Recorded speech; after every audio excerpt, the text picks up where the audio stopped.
Welcome to episode 47 of Tech Over Tea. I'm, as always, your host, Brody Robertson, and I have no idea how to do an intro today, so welcome to the show, Nephite. Hello.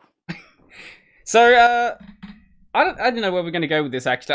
I genuinely have no idea what we're going to do for topics. I guess we can continue what we were just talking about then, how you were saying about library. Yeah, so I joined back when it was kind of clunky, back when Lunduk was first talking about it.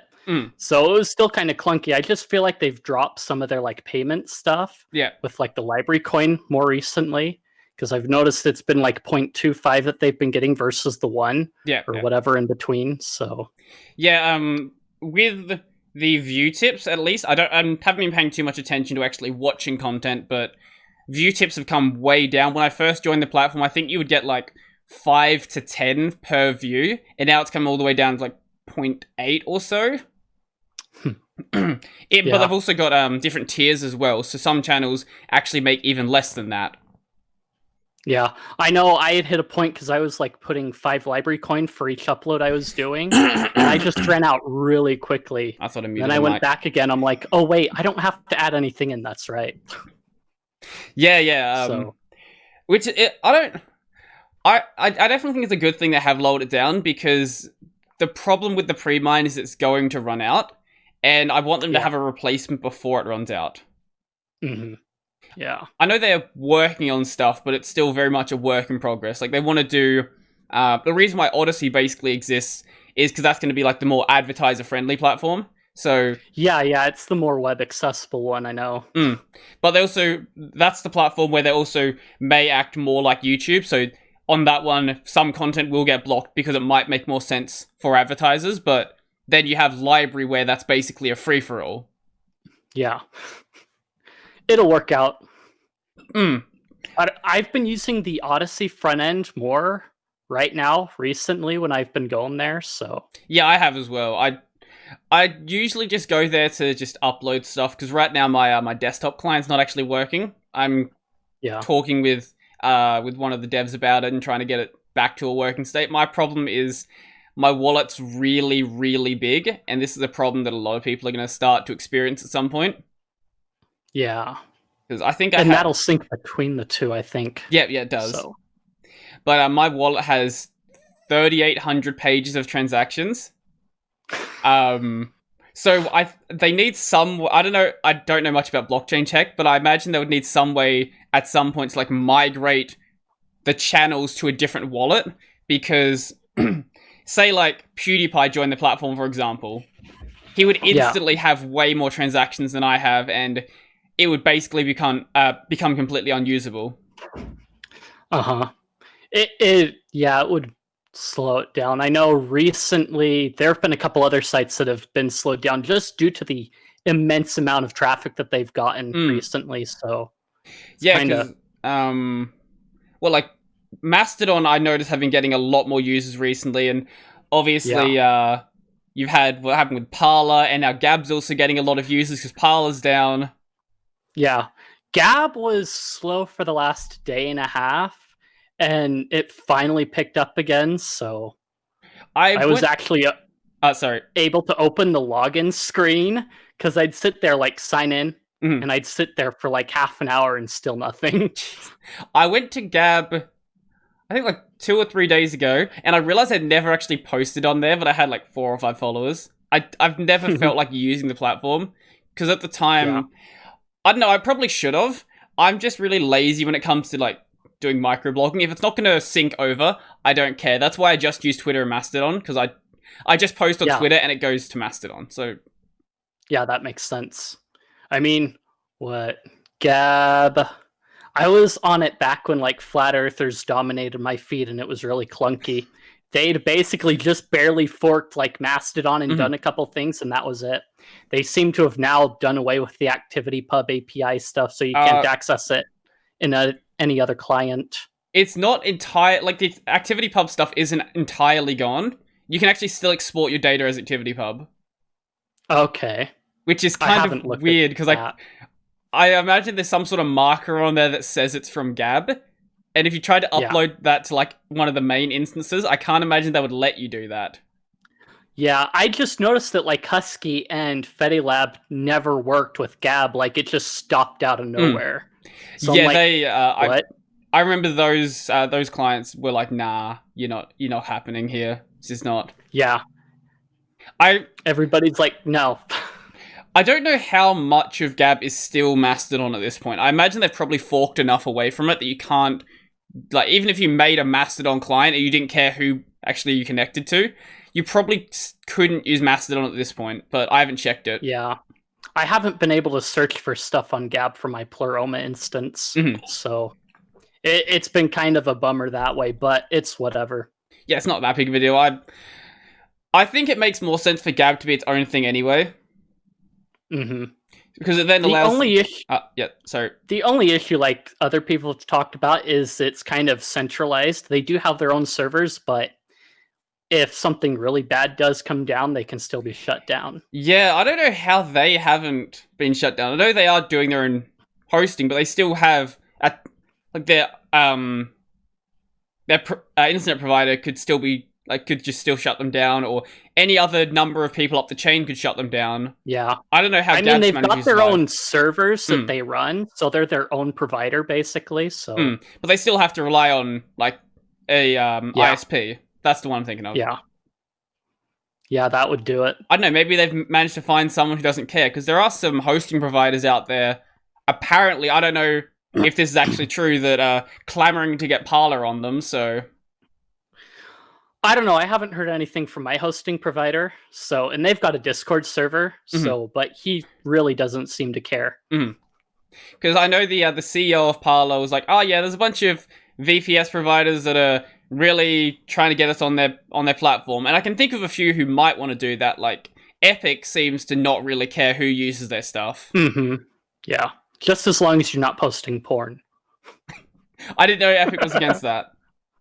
I don't know. It's the first I'd really heard of it, but I haven't really worried about reading that TOS because most of it is like be a decent person, that kind of thing.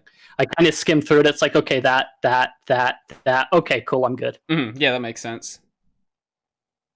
Well, I don't know the words. The conversation just derailed. Oh, speaking of Parler and all that, did you see what did you see the data leak that happened? I haven't looked at it. Oh, okay. I did hear a little bit about it, so I'll bring it up. Oh, why is my keyboard doing that? Parler data leak, because Chris Titus posted about it on Twitter, and honestly, I'm actually impressed that they managed to basically. That's showing the wrong screen. I switched over to my my view that's supposed to show my web browser, and it's showing your face instead. We'll fix that. That one. There we go. 70 terabytes of Parler users' messages and videos posts leaked by security researchers. Jesus. Security researchers that Amazon let in. Yeah, I have definitely heard some theories about how this actually happened. Yeah. Well, some people are saying that when Amazon took it down, they didn't fully take it down, which is the only way that they could have gotten that stuff post Amazon shutting them down. So, but I heard there was some I don't know, pretty pretty crazy data in here, because Parler had their like verified account system. Yeah. And for that, you needed to upload photos of your government issued ID, such as a driver's license. I don't think I ever verified. I don't think I cared enough to do that. I had like 10 followers on the platform. I didn't care. Yeah, but I mean, they got my stream promo links. That's about it. But then you have a lot of the big right wing guys who their home addresses are now public information. Yeah, which is not good. No. But, you know, I don't know how Parler's going to recover from this. I don't know, maybe there's going to be a lawsuit for Amazon. Someone definitely pointed that out a couple of days ago. I can't see that happening because they've got way too many lawyers. Yeah, well, I mean, there are a couple ways that they could go about it, but we'll just have to wait and see. The problem is actually proving that Amazon would be the cause there, but it could very well be the fact, or very well be the situation that Parler just didn't secure their stuff properly. I don't know. Yeah. I don't know enough about the situation to say one way or the other. Yeah, I haven't looked into it enough to really say. I mean, Amazon's Amazon, so they do what they want, just like everyone else. Yeah, pretty much. Yeah, I don't exactly understand why, like, Gab. Actually, was Gab originally on Amazon? I think so. Yeah, I know They might have been. Library is on Library is on AWS right now. Parler's on AWS. What are you doing? You know they're going to shut you down. Yeah. Well, that's the thing. I'm sitting there like, did we not all see this down the road? That, like, with Amazon hosting, that they would get ousted? Yeah, it's like, did they not see that? Like, of all the places you could go, there are so many hosting providers out there who would instantly accept you, and you're like, nah, let's go with just the biggest tech imaginable. Literally the biggest tech company. Escape big tech by going to big tech.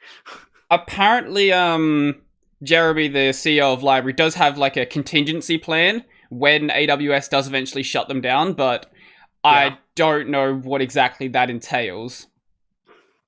Yeah, I'd say the best thing would be to migrate over. Like, now's a better time than any, rather than waiting for them to shut you down, because that's like downtime that you end up like sacrificing for who knows what. Yeah, there's a couple of people who've been advocating for this to happen for a very long time. Like, we don't know why they're still on AWS. It's just a bad idea. But yeah, there's only so much we can really do. It's up to Library in the end when they actually want to move. Yeah. I mean, the migration could be somewhat quick from place to place if they do it early before Amazon shuts them down. Yeah. And that means they don't really suffer that same downtime that Parler's going through right now. Well, yeah, what they could do, because the way Library works, they have different, I guess, node clusters in different regions. Just shut regions down one by one and migrate over. That's all you need to do. Yeah. Yeah. I know Frantech, the hosting service that I have right now, they've got like a server center in Luxembourg, New York, Nevada, or Las Vegas. Yeah. So, and they're still expanding and upgrading their stuff, so. But it's not like they have to go with just one company. Yeah. Well, the problem with a lot of hosting providers, even if you try to escape from AWS, a lot of them are just AWS. Yeah. Well, they have their own hardware, so and they've been posting pictures of them upgrading their hardware. So they're actually a proper hosting provider. That's good. Yeah, they are. They do go through Cloudflare and a couple other DDoS mitigation services, but other than that, they're their own hardware. It's kind of hard to escape from Cloudflare. That's a difficult one. I don't know of any alternatives that exist right now, besides doing it yourself. Yeah. Well, there is, what is it? There's this one called Path, apparently. So, they were having a DDoS attack, what was it, the 2nd of this month? And the dude basically signed on with Path, onboarded with them, and told the script kiddies to go by. But hey, if it works, I guess. I haven't actually heard anything about those guys. Might have to look into them at some point. But networking and security are one of my very weak points. I'm not the person to go to if you want to know about that stuff. Yeah. Like, well, I did do a little bit of Network Plus in high school, but that's kind of most of it. Other than that, it's stuff that I've come across from here and there, so... I actually don't know what, like, your programming or Linux background actually is.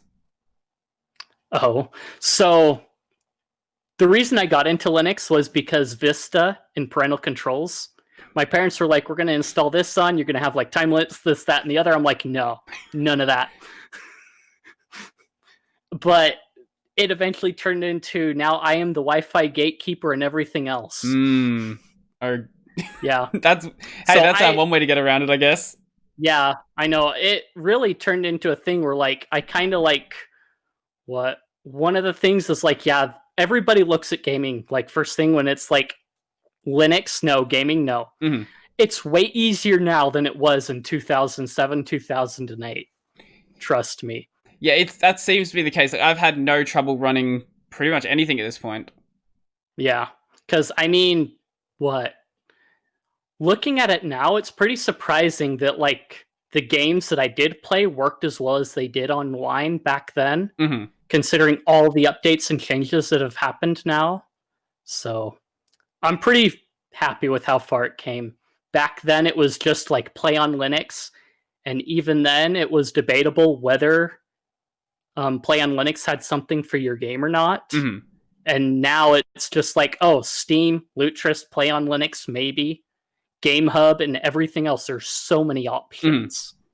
Like for the most things, though, you can just like run it through Proton, and it's probably going to do something, unless it's got some weird launcher or some weird DRM in there. Yeah, Homeworld Remastered Collection is kind of that way, where it's really weird. There was a script someone made that got it to work, but it's marginal now whether it works or not. I haven't had it work recently.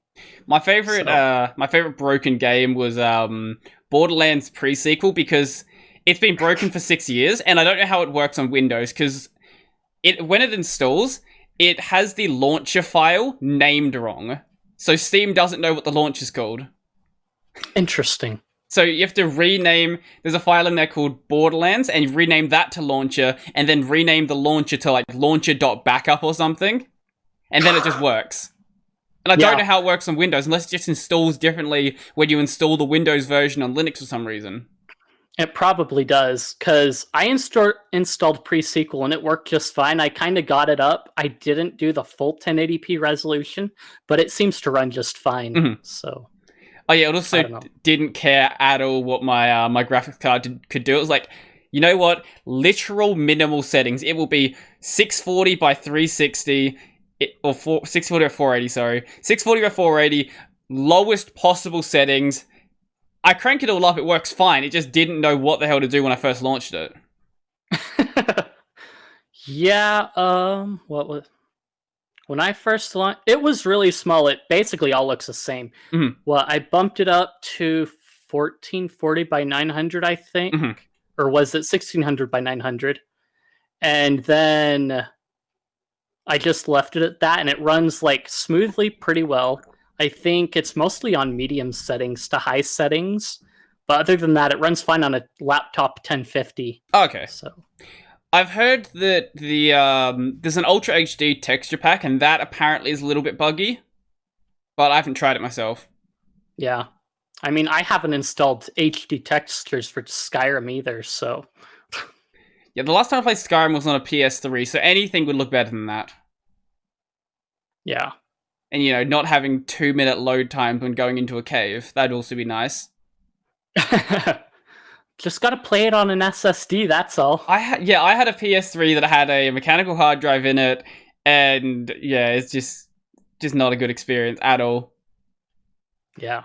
Maybe I'll go back and play Skyrim at some point, but I played so many hours of that game, I don't know how I would make it fun besides just modding the crap out of it. Yeah. I'd have to go back and look how many hours I have, and I do have over 100, I think, so... I would definitely have much, much more than that. I would have to say at least 3 or 4. Yeah. And what was it? That was when I would play it on Windows exclusively. It has gotten better in Proton, though, so... That's good. Yeah, I haven't let's see what the rating is on ProtonDB, actually. Oh god, let me see the thing. No, it broke my window. Damn. I've got, by default, Awesome has window snapping turned on, which is annoying. Yeah. I need to disable that, because when I have a browser open during the podcast, I have it as a floating window, and then if it snaps, it breaks the size completely, which is not fun. Okay, ProtonDB. Actually, wait, which version of Skyrim are we going with? Because there's a couple of them. It would be the original one, not the special edition. Okay. Yeah. So, okay, Skyrim base edition has a gold rating. Yeah, that seems about right. And then the special edition also has a gold rating. Okay. And then the VR also has a gold rating. Okay. Skyrim actually runs pretty well. Yeah. I know a couple people that run VR on their Linux setup now too. So Why does it? yeah, I've noticed in like Discord, it's like, yeah, you're playing another VR game. I see that. I don't know what it is about. I need to work out why OBS is doing this, but when I focus on a different window, it might change my my window source inside of OBS. That's weird. I don't know why. I haven't had that problem. But then again, I've usually got one window for each program open most of the time. Right. So yeah, it might just be the case that it's switching based on it being the same type of window, because it happened when I have a pop-out window for the chat as well. So it might switch over to my my window that I have like Streamlabs open in rather than being on the chat window. I don't know. Yeah, I haven't run into that. I've mostly had issues with it, like taking a second to pick up a window and then render it into the stream. Yeah. Yeah, also occasionally it'll just forget that I have a transition there and just instantly switch over. I don't have transitions. Well, okay, sometimes not even the fade transition, you just get rid of the transition altogether. Yeah, I just don't really use a transition. I don't think it really fades around. I haven't really looked and paid attention that much. It probably isn't, just not paying attention. Yeah. Is it set at that? We're gonna find out right now, are we? Yeah. Says it's got 150 millisecond fade. So yeah. Oh, yeah, there's a fade then. Yeah. I think it's probably barely noticeable though. Yeah, at 150, it's gonna be basically instant. Mine's at 300. And then for the streams, I have like this fancy fade. Yeah, that accordion-y type one. Yeah. I think I paid $50 for all of those, all of the layout and all that stuff. Okay. I got it from what's the site called? I don't remember now. There's a site that I should remember the name of that sells a bunch of like Twitch overlays and stuff. Okay. And during the during Christmas, they did a 50% off sale or something, or was it? No, Halloween. Halloween, they did a 50% off sale. I'll find what it was called. It doesn't actually matter. Is it locally hosted, or do you have to like use some web overlay with it? Oh no, all of those are just loaded into OBS. Yeah, because I know I picked up a bunch of royalty-free music from a Humble Bundle for like $25 that I've been using now. So whenever I'm like loading up something like Morrowind or whatever on stream, and I'm just sitting there in like the starting screen, I'll be like, okay, music, MPD, go. Yeah, that's with my stream music. That's all in MPD, and all of that's from all of that is from Stream Beats. Yeah, I think I've used Stream Beats for like 1 or 2 streams, and that's it. I might look at some other stuff, but I like Stream Beats. Yeah, for what it is. The recent one I've been using is like, what was it? Is that it? Yeah, let's go.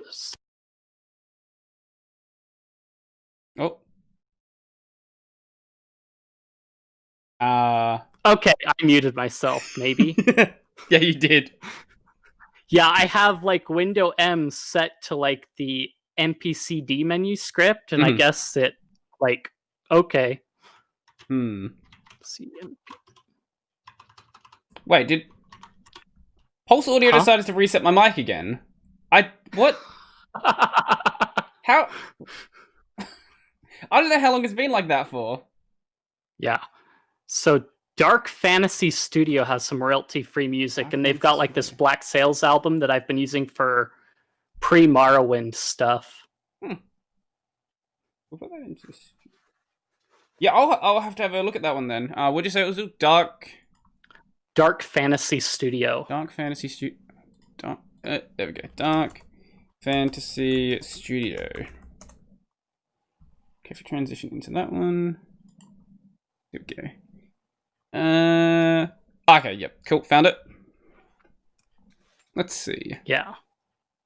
They had like a whole fat Humble Bundle from them that they had for like $25 for a lot of their albums. Oh, wow. Yeah. Let me see how many there was in that one. Because I basically bought the top tier in it. And I did it. They sell their stuff on Itch.io as well. Yeah. Let's see, how much is it? Okay. And they're doing a sale right now by the looks of it. I think they just always have stuff on sale. That's one way to do it, I guess. Yeah, there's always a sale going on. And it's showing at the wrong screen again. It's showing your face. Stop doing that, OBS. Why are you doing that? You know, I like OBS, but then other times I'm just like, just stop. Just stop. Yeah. Why does it have to break all the time for me? I've never had anyone, like, everyone else tells me it's a great experience, and then for me, it just breaks all the time. I don't know, I don't really do very much with it per se, but I use it in a very simple, like, no frills way. Yeah. And that's about it. And it hasn't really broken too much for me, but I know people don't like it because the UI is kind of clunky. The UI is definitely clunky. Yes. I mean, if you've played Dwarf Fortress, then clunky UI is nothing. Yeah. That Humble Bundle had like 30 albums in it. Oh, wow. Okay. How much did you pay for that one? $25. Even if most of the music is garbage, I think you can find $25 worth of music in there. Yeah, I have. I've used like their chiptune Pixel album, whatever, and then like that Black Sails one. I've still got to go through like all of it and download it all, and figure out what I want to use out of it. I might take a look at that one then. I don't think the Humble Bundle. Well, no, not the Humble Bundle. Like, I might take a look at some of the albums. Okay, yeah. God, why? Pulse Audio just changed my levels again. Maybe it's a Jitsi thing. I don't know. Maybe you just need to move to Artix. Maybe. It'll just move to Gen 2. It'll fix everything. Then Mental Outlaw will come on. I literally just changed it and it just changed it back. How does it keep doing that? Okay, it's fine. Okay. Don't change. Maybe. I don't know. I do want to find some way to get in contact with him, because I think that would be a fun podcast. And people keep bothering me about it. Have him on. What about Luke? Luke! Yeah, there's a lot of people. Especially after the DT episode and people found that I had a podcast.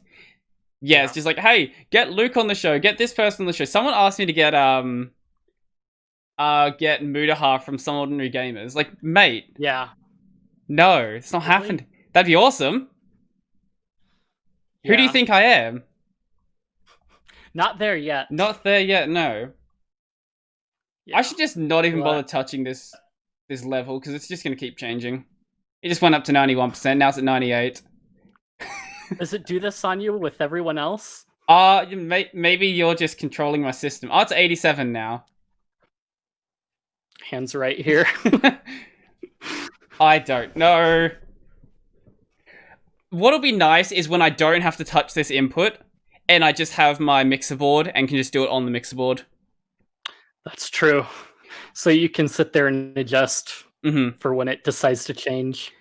Because I've ordered the mixer board. The mic I wanted to get was the Audio-Technica AT2035, but that wasn't in stock. Okay. So they decided to change it to the ATG P120. So it's not a super expensive mic or anything. I just wanted something that was XLR. Yeah. I mean, blue microphones aren't that bad, but sometimes you just need something a little bit different. I need something that's not a USB mic. Well, I'm still on a USB mic, so... I want to play with the mixer board, and the mixer board I'm going with has a built-in effects knob as well. There's like 24 effects that come with it. Yeah, you're definitely going to get better quality with like having something that isn't USB too. So Plus, it's going to let I me do can't blame things. anyone. It has like an echo setting on there, which, you know, that's already enough of a reason. I what is it? People do some funny things with the voice effects too, and it's yeah. Yeah, everyone just goes with like a Go XLR though, but the problem with the Go XLR is it's basically a expensive brick if you don't have the drivers. Yeah. I think you can do like maybe messing with like audio levels, but you can't do any effects or anything like that, which is really annoying. Oh. Is that Windows drivers or drivers period? There are only Windows drivers. I don't think there's even macOS drivers at this point. Really? Maybe someone's working on open source drivers. I haven't seen anything about it, but if not, then it's basically a useless brick. Even on Windows, if you don't have the drivers installed, it just doesn't do anything. They don't send the driver CD with them anymore. I think like maybe it does come with a driver CD. I don't know why things still do that. Like I don't even. I don't know. Most of them just send the little manual. It's like, go to here for your drivers. I've seen. I think my the Wi-Fi card I bought came with a driver CD, and I don't know why. Who has a CD drive at this point? I know. I mean, when someone builds their desktop, they might add it. But other than that, every laptop doesn't. Yeah, maybe. And even every laptop now doesn't have a CD drive. You've got to get like one of those goofy USB CD drives, and even that's debatable. The only people I know that have CD drives at this point are the people who want to go and play retro games. Yeah. Not really much of a reason besides that. Yeah. The last laptop I had a CD drive, and that was about it. Other than that, they've all turned into mega big netbooks. I think, what was the last one I had with a CD drive? My 2012 MacBook. Yeah. Makes sense. The one that wait, did I? No, I didn't have that when I started the channel. I'd already got rid of it by then. I had my, this one here. This shitty Acer thing. See, I had an Acer a while ago, and it just like it was really good until it wasn't. What was it? I paid like $300 for it. It ran Fallout New Vegas okay on Windows, but then once I started streaming on it, it really just died. Yeah, that video rendering I think is what killed this thing. Yeah. As soon as I started doing that, that's when the performance just dropped through the floor because it's not supposed to run that hot for that long. Yeah. Especially rendering things like the podcast. Yeah, I don't think it really spun the fans up all that bad either, which is kind of sad. So now it's just kind of like a heap of like a shell with like a keyboard on it and whatever else. Pulled out the RAM that I had bought otherwise and just left it off to the side. Yeah, this thing, the trackpad doesn't work anymore. For whatever reason, the front of it's like lifted up a bit, and now you can't click. So I have to either use a mouse with it, or I just, do key bindings for everything, which is fine, because I mainly use a window manager anyway. Yeah, external mice. I needed the wireless one because the cord, I have too many cords. Yeah, I've got this, was it going to focus on it? I got the really ugly version of it. Ooh. I ordered the black version, and Amazon was like, hey, did you mean the blue version? Like, no. Like, I went back and checked my order on Amazon just to make sure that I didn't order the wrong one. I did order the black version. They just decided to send me the wrong one. Yeah, I picked mine up at Walmart, so... Yeah, that's fair. Yeah. It's fine. It's under my hand all the time. So... Yeah. I mean... If they sent me the wrong mouse, that would be different, but if you're just going to send me the ugliest color scheme, sure, whatever. Yeah, the only problem I've had is, like, sometimes I accidentally hit the DPI button, so when I'm in the middle of a game, like, Kenshi, all of a sudden my mouse going erratic, like, wait, what? Oh, wait. I tapped that again. Yeah, I don't know, I have the DPI on the one setting I like, try to never touch it, but I have occasionally hit it when I'm scrolling. Yeah, that's usually when I hit it is when I'm scrolling. So I'll sit there and like be furiously scrolling because I've got a couple games like that, Hmm. and then it just like, oh, DPI again. Shoot. I also have these two buttons on the side. I don't know if there's a way I can like bind them to anything in Linux, but maybe. I'm sure you can. Somewhere in the Xorg config, it should let you do that. Hmm. But those are the back and forward browser buttons. Yeah, that seems to be all they do right now. Yeah, you could just bind them to something in the window manager too, or something Oh, yeah, I to could do do that, something couldn't else. I? Just like remap them with or find whatever key they're Yeah, bound to, and then whatever. just remap that to do some other action. Yeah. Yeah, that way. Then they're Hmm. actually useful for something. The problem that I've noticed, because I actually had caps lock and escape swapped around. Yeah. When I do stuff with FCITX, when it switches between the Japanese and the English layout, it just breaks everything. FCITX wants to take control over like how stuff like that happens. Okay. So I don't know Yeah. if I can find a way to make them interact nicely with each other. I don't know. It's fine. I don't know. If you get a different keyboard that lets you like reflash the firmware, I know with the Ergo Dock CZ and the configurator, they added Japanese support to it recently. And so you can do that and you can actually set up a Japanese layer, I guess. Hmm. I haven't quite tried it. I've kind of played around with it a little bit, but I don't have the input method stuff installed right now. I keep hearing about the Ergo docs. I've never even considered buying one, but I've heard that people who like them just really, really like the Ergo docs. And it's on the wrong one again. Let's switch over to the proper one. People just get to see your face lots of times today. Here we go. Sweet. Ergo docs. Anyone who doesn't know what an Ergodox is, basically it's one of the very many ergonomic keyboards. Ah, you're using one. Yeah, it's what I've been using. I've got a couple wrist pads for it in the mail that should be delivered today, or no, some other day, because I've been using rags as wrist rest. It's Hey, about if it time I switched works, it out. if it works, it works. Yeah. I don't know. I don't know if you've seen what my setup looks like. A lot of my stuff is sort of hacked together. Yeah. I mean, my cousins look at me. It's like, you've got all kinds of weird tech and stuff. It's like, no, I've got cool tech. Yeah. Your keyboard doesn't let you do a special gaming layout. Mine does. Yeah, that does sound pretty useful. Yeah. It's nice because some people were like, when I first ordered it before it arrived, people were like, how can I set it up so that I don't have to remap keys and all in my games, in all my games? And it's like, well, it's really easy. You just set up another layer and go from there. I mean, there are a couple games that don't quite work with it, like Postal uses like some of the older style stuff where you like use like K and a couple other things on the other side of the keyboard, but most keys are on the left side of the keyboard in modern games. That's weird. K. Because, yeah, so K is suicide and Postal too. Yeah, it brings up this thing like, do you want to wuss out or do you want to go through with it? I've never actually played the Postal games. Yeah. Postal 2 is pretty light, and they do actually have a Linux native version of it. So, and it works decently enough in a window manager. It's just sometimes you just got to re-full screen it manually once the mouse leaves the window.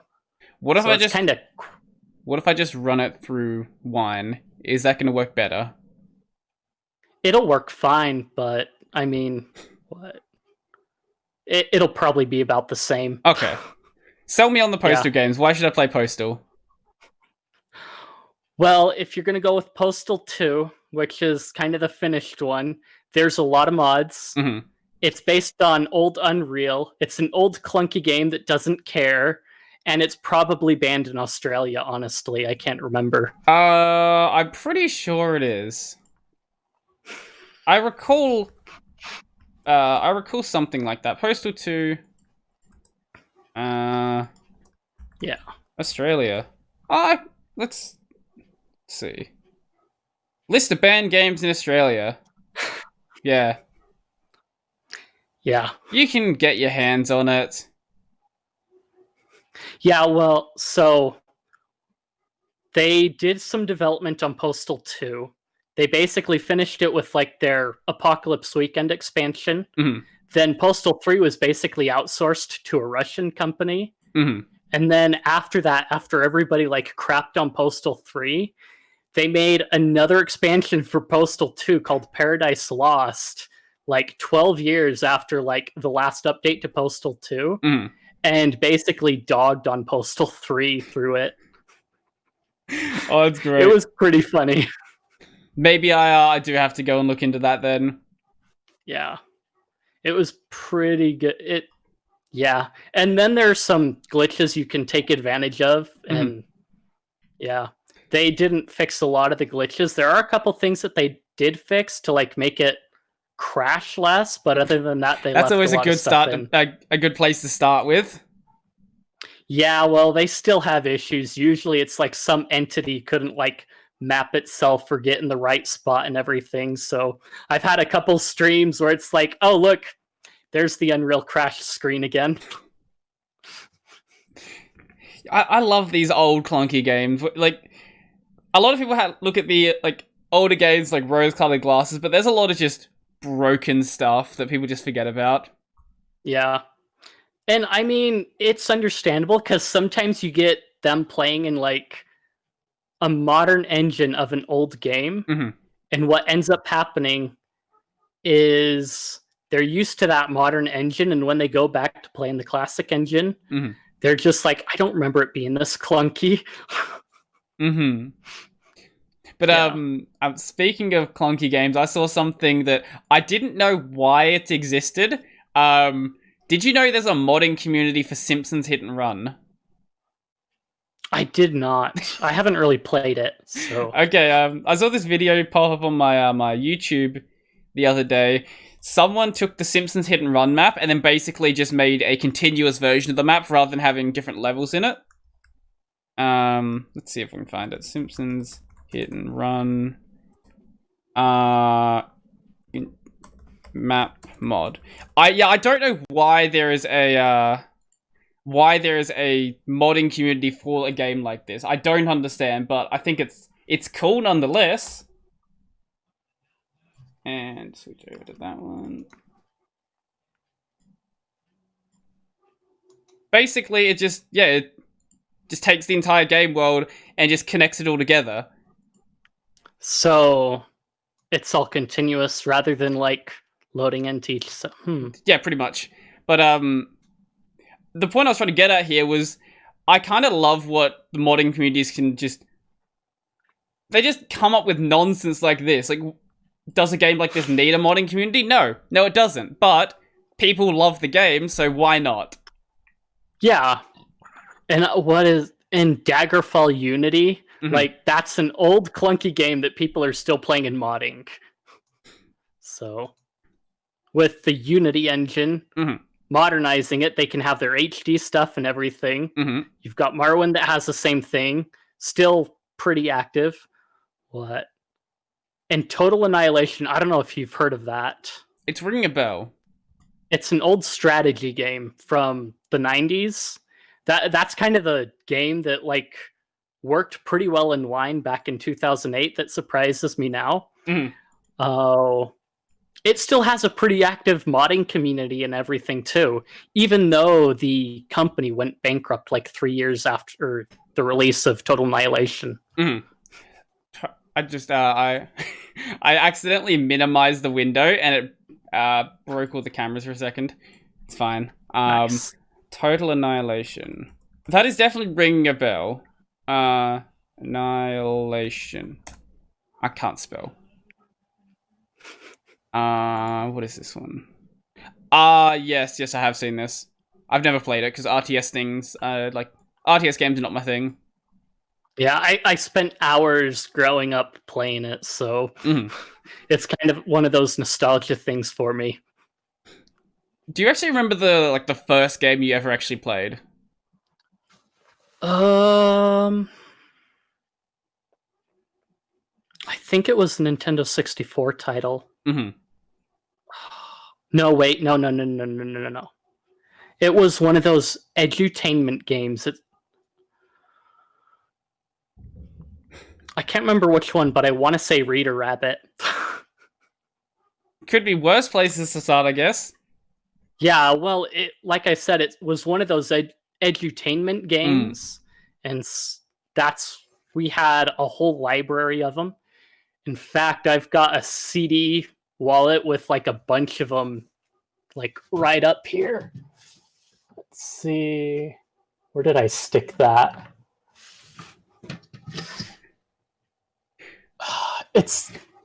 There it is. Nah, it's stuck under stuff. Right where you I'll pull need it out later, maybe. Always yeah, at I've hand. got like I've got a shelf up here that like covers everything. I had to adjust the laptop screen so the camera didn't catch like half the camera view with the wood border up top. Yeah, you managed to eliminate most of it, but I don't know, maybe there's a little bit there. It frames the shot, I guess. It's not that bad. Just a little bit. I think for myself, the first game I ever played, maybe there was something earlier, but the first thing I can recall is there was a PS2 title, Spyro Enter the Dragonfly. Okay. Which was not a very good Spyro game. Yeah. But yeah, much of my childhood was spent with like strategy games for a lot of it. There was one game, Paint Brawl 3, was basically one of those paintballing games. That was another one that I spent a lot of time with. Paint Brawl. So. That definitely does not ring a bell. Yeah. It was kind of one of the permissible first-person shooters that parents might allow back in the 90s. So, because it was paintballing, not like shooting to kill everyone. Yeah, I think that by the time that I discovered FPS games, my parents just didn't care. Yeah. Well, my mom particularly was one of those that's like no Pokemon, like certain TV shows and whatnot. She eventually like started giving up. So, yeah. Yeah, I don't recall anything like that. I think my parents were sort of very lenient in that regard. Yeah, I mean, other parents around us really didn't care that much per se, but yeah. We were homeschooled at the time too. So, yeah, I mean, that might make a difference, but generally not, because there were other homeschool families that didn't care, so. Yeah. Well, the primary school I went to had, I think it was 60 people there, so it wouldn't be much different to do a homeschool at that point. Yeah. I mean, what was it? When looking at it, let's see, kindergarten, I was in a private school. Then my mom decided homeschooling. And then it was about 6th grade time frame we got put into public school. So yeah, I've kind of been around the block on that one. Yeah, private kindergarten, that's one I haven't heard before. What it was, I guess, is the person that started the private school, their kids were getting bullied, and I guess they decided they wanted to start a private school so their kids could be top dog. I wish I had that much money. That'd be nice. Yeah, the problem is when you have that attitude and you make it a church-oriented private school, it kind of is counterintuitive, because it's like you're teaching like from scripture in here that says like be nice to everyone, but then you had the attitude of like, I don't like my kids getting bullied, but I want them to kind of be like top of the food chain. But I don't know. All I know is that I wish I had enough money to just be like, I want to start a school. If I had enough money to do that, I'd probably do something else with the money. Oh yeah, sure. I just want the money to say I could do it. I don't know what I'll do with it. Maybe like, I don't know, buy a full original set of Pokemon cards or something. I don't know. I've got a few decks of original Pokemon cards. A couple of them are still like unopened. So yeah, I've seen like how expensive some cards in the original set can get. Yeah. I'm still holding on to it, still haven't opened them for the most part, so it's like you're staying right there. Yeah, I don't know. I never really got super into Pokemon, but I know it's the trading card game at least. The video game's another story, but the trading card game, I think around my school, Yu-Gi-Oh was much more popular. Yeah. It would, that would make sense. Because I know Pokemon for a little bit, it was kind of earlier in the 90s, then Yu-Gi-Oh later on, early 2000s, late 90s was kind of Yu-Gi-Oh. Yeah. But yeah, Magic the Gathering has always had that kind of undercurrent when it comes to trading card games. So like anybody gets into a trading card game, I think at this point eventually they find Magic the Gathering and that's it. Yeah, I have a mate who always carries around his Magic deck. I don't know why. It's not like you're gonna need it just randomly, but no, it's always with him. Yeah, I've got like 3 boxes of Magic cards at this point. I don't know if you've seen like the deck builders toolkits. I've got 3 of those boxes with just Magic cards in them. There are a couple times I was able to pick up bricks of cards, and like 2 of those bricks I picked up, half of them were Japanese cards. So like, well, okay, cool. Can't read them for now, but I got them on hand. They're an excuse to learn to read. There it is. Yeah, my Japanese is it's going slowly, very slowly, but it's going. Yeah. Well, I think I've brought it up a couple times on Discord, but I have like Pokemon Generations 1 and 2 in Japanese in cartridge. Ooh. Like all games from them. And I bought it for like only $50. And I sat there looking around, and even a couple stores in my area, they like have a Japanese crystal cartridge that sells for like $40. I know that at least a couple of years ago, there were some retro game stores around my area, but I don't know if they're still open. I should probably go check them out. Yeah. Other than that, what some people might suggest is you get one of those flash carts, like the SD card ones. If you order from China, they usually come chock full of games. So, and those are like $30, $35 a pop, US dollars. I've actually considered doing like just downloading a ROM of like Pokemon Yellow or something in Japanese and just playing through that on stream as just a way to practice. Yeah, the only issue that you're going to run into is the fact that it's all in kana. There's no kanji whatsoever. So you're going to have to kind of figure out based on context what the word is. Yeah. Which can be kind of fun because I remember doing that on my Game Boy and just like sifting through Akabi searches and being like, ugh. As long as I can work out where the particles are, I think I can kind of guess the rest, maybe. Yeah. Yeah, that's kind of where like I was glad I went through like some of the grammar guides, like Taikim's Guide to Japanese Grammar, because it's like it kind of points out a lot of the particles and all that. Yeah, that was so it's a lot easier to tear it apart. When I absolutely first started going through like hiragana and katakana, the problem I had with just reading anything is I had no idea where the hell word borders were. Yeah, give me a second. Let me turn the light on. All good.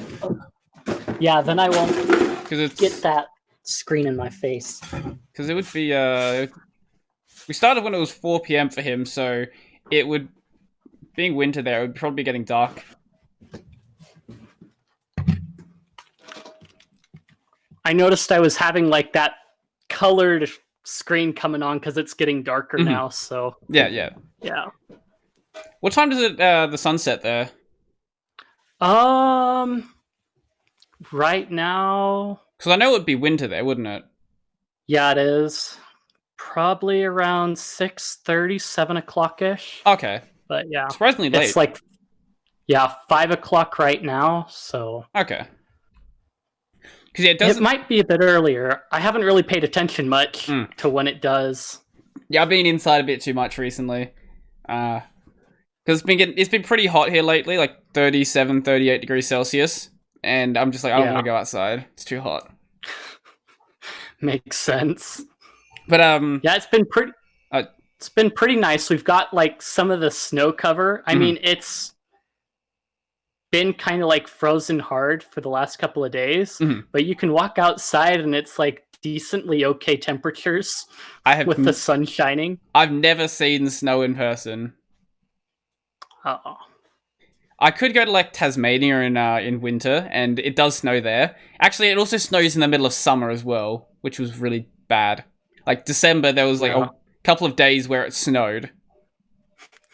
I think we've only had one snowfall that I've seen that happened in June or July. Hmm. So, yeah. So it's not a very The- snowy area then. well, I mean, June or July is summertime. Oh right, yeah, of course. Yeah, I forgot. That's how that works, isn't it? Equator and all that. Yeah. Must be really nice for those people along the equator.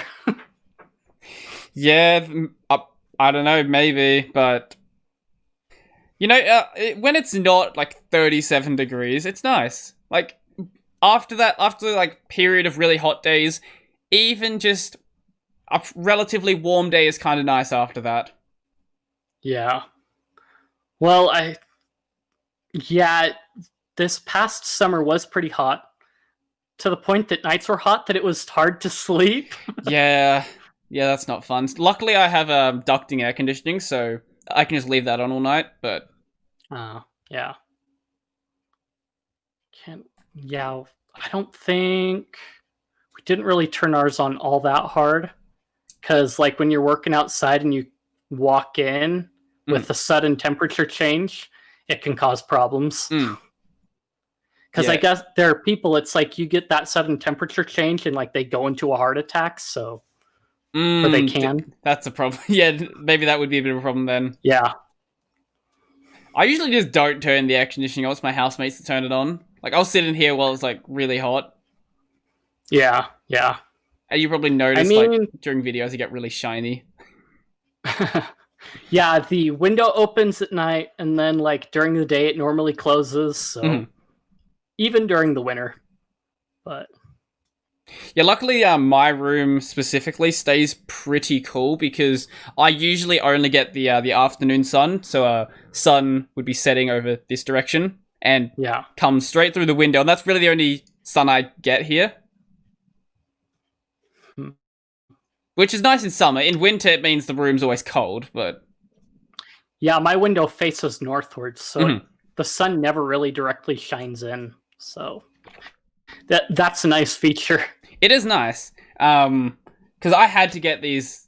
well, it's not actually a curtain, it's actually just a bed sheet that I've hung from my curtain rod. I had to get that because in the afternoon, it just got way too bright, and there would be light coming, like, between the blinds. Okay, yeah. Yeah. I don't know, curtains and... My curtains are basically like these camo pattern fleece, like homemade curtains in essence. So... All right, then. Yeah, that works, if it keeps the light out, I guess. Yeah, I mean, one of them is tied up because the window generally opens all the time. So, and it gets in the way of the fan when it's on. So, but before you left, we were talking about Pokemon in Japanese and Taikim. Yeah, I haven't actually looked at Taikim's stuff yet. Yeah, there is an app on the Android Play Store. He does have his guide to Japanese grammar. Web-based as well. So there are those options. But basically, he kind of breaks it down into like beginner, intermediate, and advanced grammar. And then he kind of breaks everything down that way. When he translates his sentences, he actually does it in kind of like a broken Japanese English way. So it kind of fits with the Japanese style of grammar. Right. But you can still kind of figure out what it means. Yeah, that makes sense. Because I've noticed... a lot of other places, they will translate it into a sentence to really make sense in English, which sort of breaks the way that the grammar actually functions, and you sort of have to piece it back together yourself. Yeah. I want to say, believe he does like include some of the cautions about certain things that like a lot of textbooks wouldn't include. Mm-hmm. Like you don't use watashi wa all the time and things like that. You mean that Duolingo isn't the be-all and end-all source?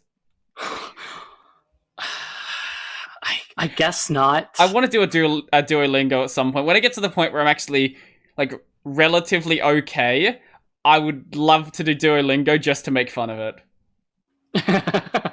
Yeah, I mean, I've used Duolingo a couple times, but then it dropped off eventually. It was mostly for the words, because I know it's got like a lot of bad habits and things it puts in. Yeah.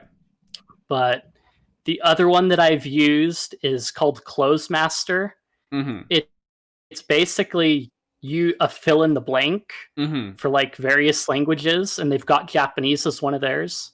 Okay. It's spelled Cloze. Cloze. Yeah. That one I have not heard of. Yeah, okay, I found it cool. They basically use sentences, native sentences, and you basically fill in the word in the context of that sentence, and it's supposed to kind of get you to recognize the context and everything else with it. So they've got multiple sentences per word, and then you go through and drill with the sentences that way. Yep. Because I haven't done... Well, outside of my little bit of particle knowledge, I haven't really done any grammar stuff yet. I've just done kanji, pretty much. Which you do... I'm doing it with wanikani, and you do vocab with that as well. Yeah. I know there are a few people out there that say, like, if you're going to learn the kanji, kind of do it in context. I can't remember how wanikani does it. Wanikani... But yeah, it's kind of like... Yeah, it does do it, it does do it in context. I know what you're talking about. You're probably talking about, Matt vs. Japan's content on it. Because I know he was a big proponent of RTK a couple of years ago. I don't think so. There are a number of like places I've come across that do that. So you've got like Yuta Aoki that kind of talks about more of the colloquialisms with Japanese. And then you've got... Who else was there? I can't remember. Yeah, because I know I kind of went through a lot of the grammar first to kind of figure out how it worked. And then from there, it's like, okay, I just got to like figure out what words I want to use in these contexts and then go from there. Yeah. Which I've still been kind of bad at. Because Other than that... sorry. Huh? No, just go on. Other than that, there's also the NHK Easy Japanese app that uses news articles written in Japanese, and they've got like the audio, video, and everything else too. Okay. Got a built-in dictionary and everything else. So yeah, I need to spend more time actually practicing using what I'm learning as well. Yeah, I know. That's it's all well and good to, learn the vocab, but you have to actually make sure you're using it so you can actually ingrain the knowledge. Well, and that's kind of where like the NHKC Japanese might be good, is because you're actually reading the words and using them in that sense versus just like drilling the words into your head. Yeah, well, Wanikani does it through SRS, and that's only so useful. It'll help you remember stuff, but it might sort of slip by if that word actually shows up in a proper context. Yeah. But see, yeah.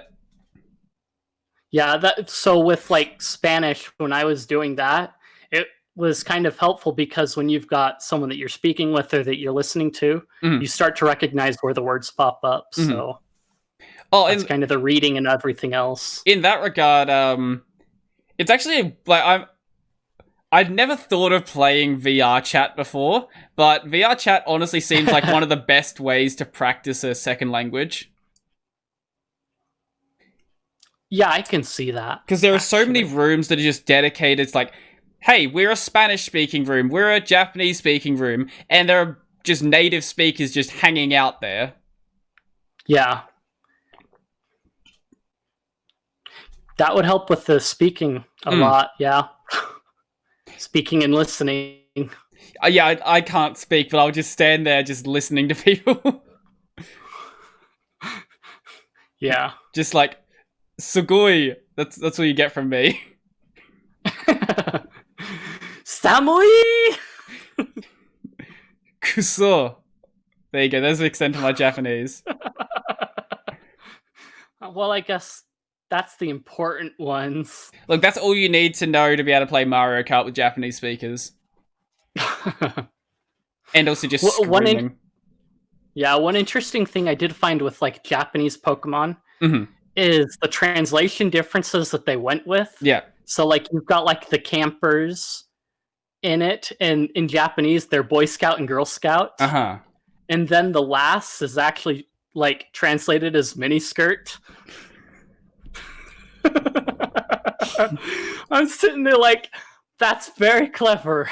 Because I know that the Japanese Pokemon names are already just weird enough, but it makes sense that the trainer names and the trainer types would also be weird as well. Yeah. Well, I mean, you're sitting here looking at like, okay, Nintendo, we got to make it safe here in America. Nintendo of Japan, it's like, yeah, it's fine. Well, do you know that? I assume you've seen the lyrics for the Japanese version of the original Pokemon opening. Yeah, I've come across it. We'll bring them up on the screen. Japanese Pokemon. I've come across a translation. It's very interesting. Completely different from what it is in English. Let's see. Mezase Pokemon Master. Yes, that's the one we're looking for. And here we go. And we're showing your face again. Okay. Yay. Okay, so this is from animelyrics.com, the most reputable source for anime lyrics. So the English translation, I'll get you Pokemon for example in fire and water and grass and forest and earth, in clouds, in that girl's skirt. Which is just lovely. Well, and then they took out her scream as well in the opening credits too. Yeah. And then it repeats that again a bit later in the song. Once again.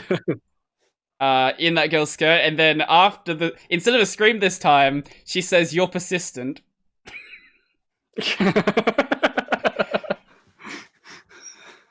I love Japanese Pokemon. So much missed out on. Yeah. It's kind of the debate between subbed and dubbed anime. Which one is better? Subbed anime is better, but listening, if you can understand the original Japanese, that's even better. Well, there are some series that I think actually make more sense to be in English, like Baccano. Baccano just makes more sense in English.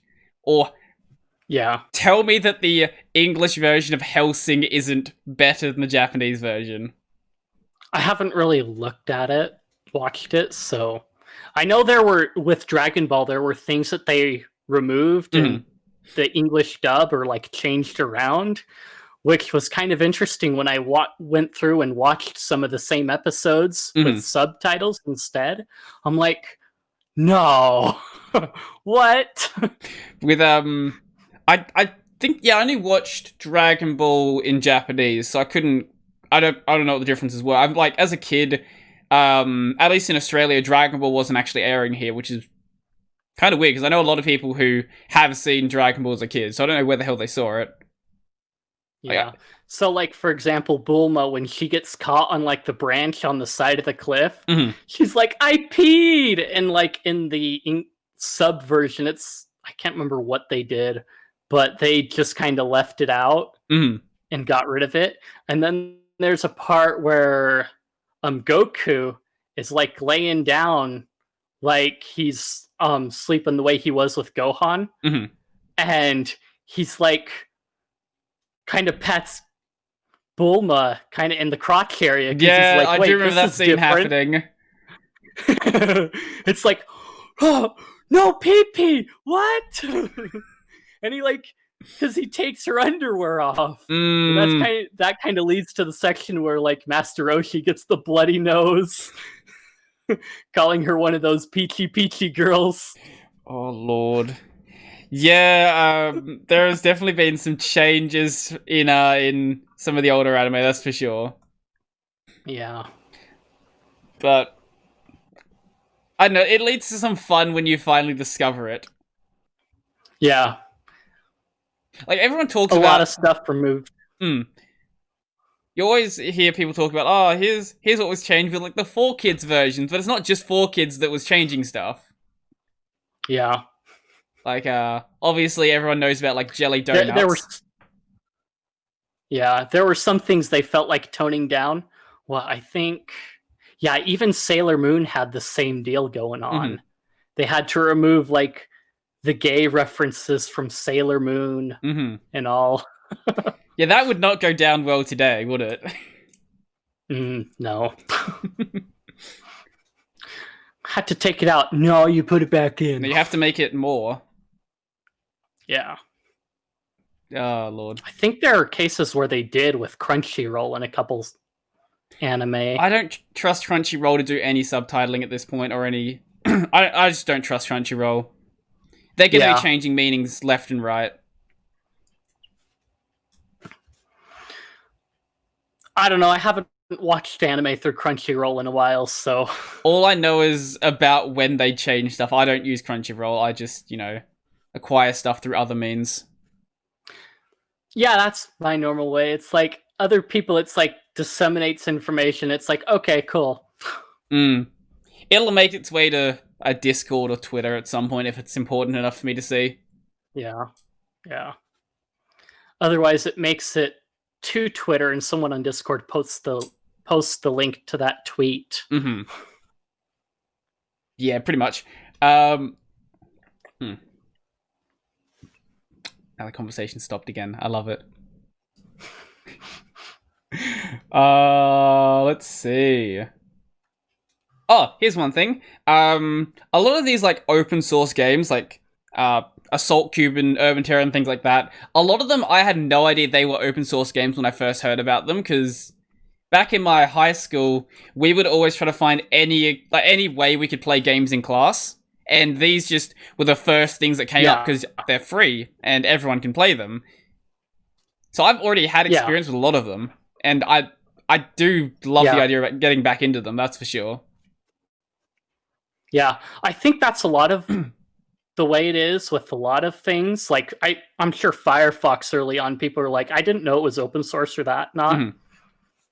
But yeah, games were kind of one of the first things that I looked for when I moved to Linux. It was kind of a bit of a bumpy road.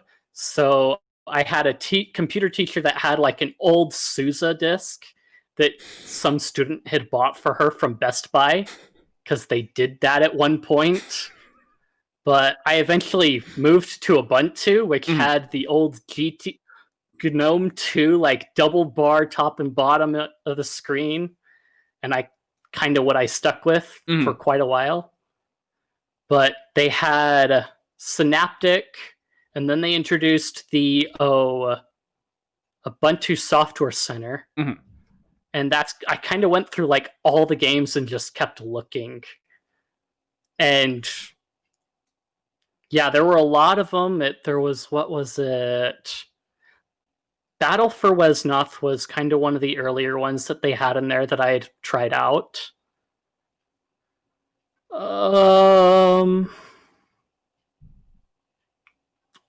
Armageddon, I believe, was in there too. I remember I'd spend a few minutes every so often playing that. Just because Tron and Light Cycles. Oh, yeah, no, I was trying to work out what that one was. Yeah, I have played that one as well. Yeah. Yeah, I remember this. I think it was easier to have all those games because there was a fork of Ubuntu called Ultimate Edition that basically was a fat like live CD distro that you could install that came with like every app under the sun pretty much pre-installed, including Compiz with like the wobbly windows and everything. Oh god. Which I mean, on the crappy laptop that I was running, it was kind of fun to have like it work like that. Maybe I should set up an Armageddon server and play that on a community game night. That might be fun. Yeah.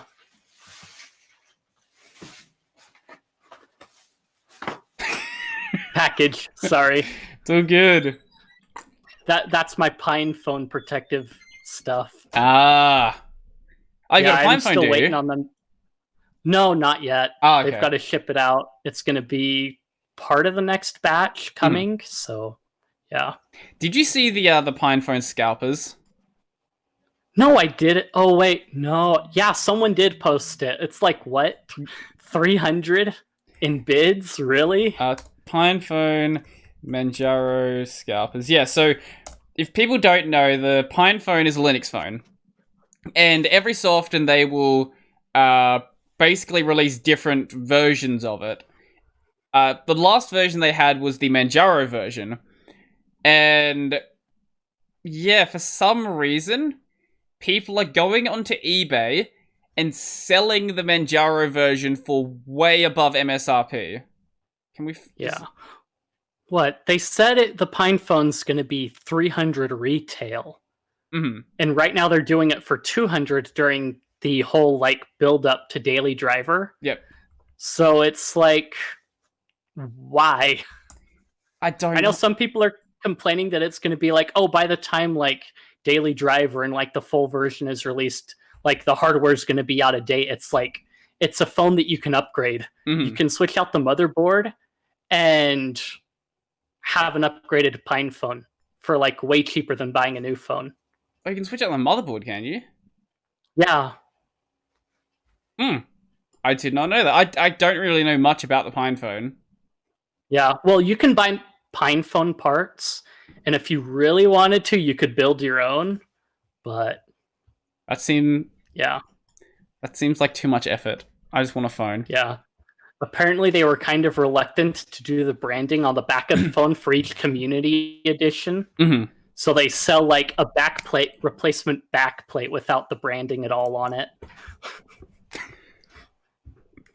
I like that. It's awesome. Yeah. I would like to look more into the Pine phone. I'm just not much of a phone guy in general. Yeah. I mean, I've kind of like... I used to use my phone a lot for a lot of things, but like now it's just kind of sits there.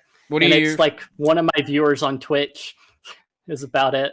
What are you using now? It's an LG X Venture. Mm-hmm. It's one of those rugged phones. So it's been really beat up over the last few years that I've had it. Mm-hmm. I haven't been able to install any custom firmware on it as much as I'd like to. So it's one of those phones that's kind of like flown under the radar of like all the like custom firmware stuff. Mm-hmm. Yeah, I'm just running the... Can we... Gonna focus on it? Alright. There we go. Realme 5. No, it didn't focus on it. Whatever. Yeah, it's a Oppo sub-brand. And, you know, sell all my data to China and all that. Whatever. Yeah, I mean, it's just an LG, so it's going to Korea. Mm-hmm. That's all, maybe. But, like, it works. It's got the fingerprint scanner, too, so... I didn't think I would care about a fingerprint scanner until I got one. And then... Yeah. Yeah. I mean, it makes things really convenient, except for when you have to reboot, or, like, it fails, like, 3 times in a row. Mm-hmm. So... Yeah, this thing, I think every 3 days, it's like, hey, you can't use the fingerprint scanner, you have to use your PIN code. I'm like, oh, okay. That's annoying. Yeah. See, this one, when at first, early on, it had issues with the SIM card, like, not connecting for some reason, even though it was, like, firmly in there and what all. Mm-hmm. And then I hadn't had it for quite a while. I had installed F-Droid and a bunch of other stuff. And then I go to work for UPS, I installed Air Spyware, and all of a sudden it's giving me, like, SIM card trouble again. Like, what the heck, guys? I install your VMware spyware, Mm-hmm. and now my phone's having issues again. And Mm. after I uninstalled it, it hasn't had a problem since. Big UPS is trying to take over your phone. Well, the issue is they're using Microsoft VMware stuff to kind of like make sure your phone is secure. Right. And it's like, okay, your whole infrastructure is all Microsoft, including the web stuff, I can tell, because they're using like a Microsoft login and everything else. Mm. And I'm like, so if you get hacked, that's how many hundreds of thousands of phones that the hacker now has permission to factory reset. What a great system. Yeah. Oh. So UPS, get your stuff put together. But hey, it's Microsoft. Microsoft will never have a data leak, ever. No. Especially now that they're spying on people's desktops. Is that happening? Is that a thing? I know they've done like ad pop-ups for stuff, like apps and stuff. Uh-huh. Like they put links in for like apps on their store or whatever in your start menu. It doesn't surprise me. And yeah, it's just like, no, please no. A desktop is not mobile phone, and even then people complain when it's a mobile phone. Because I know when my phone is an unlocked phone, and I did that on purpose, and all of a sudden AT&T starts installing their apps on it when I'm not looking. I'm like, no, I got an unlocked phone for a reason. Yeah, it's actually pretty easy to get yourself an unlocked phone in Australia. I hear about people in the US talking about like, oh, my phone's locked to a cell carrier, but unless you go specifically to a cell carrier here, basically everything's going to be unlocked. Yeah, my phone I picked up at Walmart. So, I mean, they do offer the carrier-only phones, but I'm like, unlocked section, thank you. Yeah. I don't buy expensive phones, so I can just buy them outright. I don't understand the point of a phone plan. Yeah, I know. It's like, so you're going to bring your phone bill up for you to just like have a phone that you can borrow, that you're going to upgrade later on, that you're really not going to own later on down the road. But still, don't you want a $1,000 phone? I could care less. I don't understand the need for having like the most up-to-date phone every single year.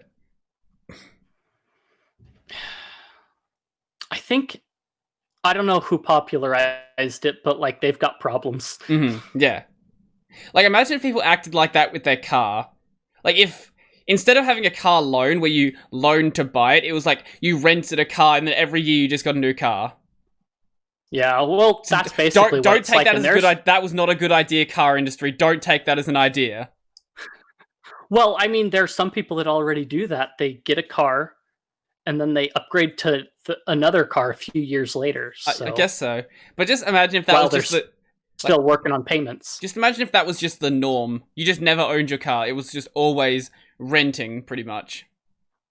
Yeah. Well, I mean, it's basically leasing at this point. I don't think many people end up paying off their loans anyway, so... It's a bit harder to do with a car, but the car I have right now I bought in cash. That makes it sound like I have like lots of money. It's like a $3,000 car. It's not that expensive. Yeah, see, there it is. You just save up a little bit and buy it. It's like... And there are a number of sites that you can look at, whether it be local or whatever, that you can find that'll have cars for sale that way. Yeah. I'm probably going to sell this thing maybe this year and upgrade a little bit. Basically, I'm just going to take whatever my sale value is and then just add $3,000 onto that. And like, okay, I'll get a slightly better car this time. Yeah. It works, and normally they'll be about... Newer cars will be about the same price as that car might have been like a few years ago too. So it's not like you're really paying anymore. Well, yeah, this one's like a 2001 model, so it's already a pretty old car. And I've been looking at some prices around the place, and I can get myself a bit more of a newer like Ford Focus for like $6,000 or so. So it's not that expensive. Yeah. They have Bluetooth too, so My car when I bought it, it was it was a budget car when it was new, so it still had a cassette player in it. So I'm just like, okay, I need to replace this stereo and get something I can actually use. It didn't have aux or anything. It was CD and cassette, and that's what you got. yeah. There are some people that DIY a Raspberry Pi into their car for a radio instead. Oh, that's awesome. And then they like set up Android Auto to work with it. And it's just like, oh, that's cool. Yeah, that is cool. If I knew what the hell I was doing with electronics, that would be an awesome project. Yeah. I feel like I would just like fry my car or something. Or fry myself. Yeah, I mean, unplug the battery. Yeah, that's a good start. Yeah, please don't work on electronics with your car battery plugged in. But if you do, you're living on the edge. I have been electrocuted a few times before, but those were my fault. Yeah. As a kid, I put my finger in a light socket. Because I don't know why. I wanted to check if there was a light bulb in there, and I put my finger too far. And the other time was in science class. We were making kettles. It was just like a chemistry class to like show how show how like electricity heats up water or something. I don't remember the exact thing it was.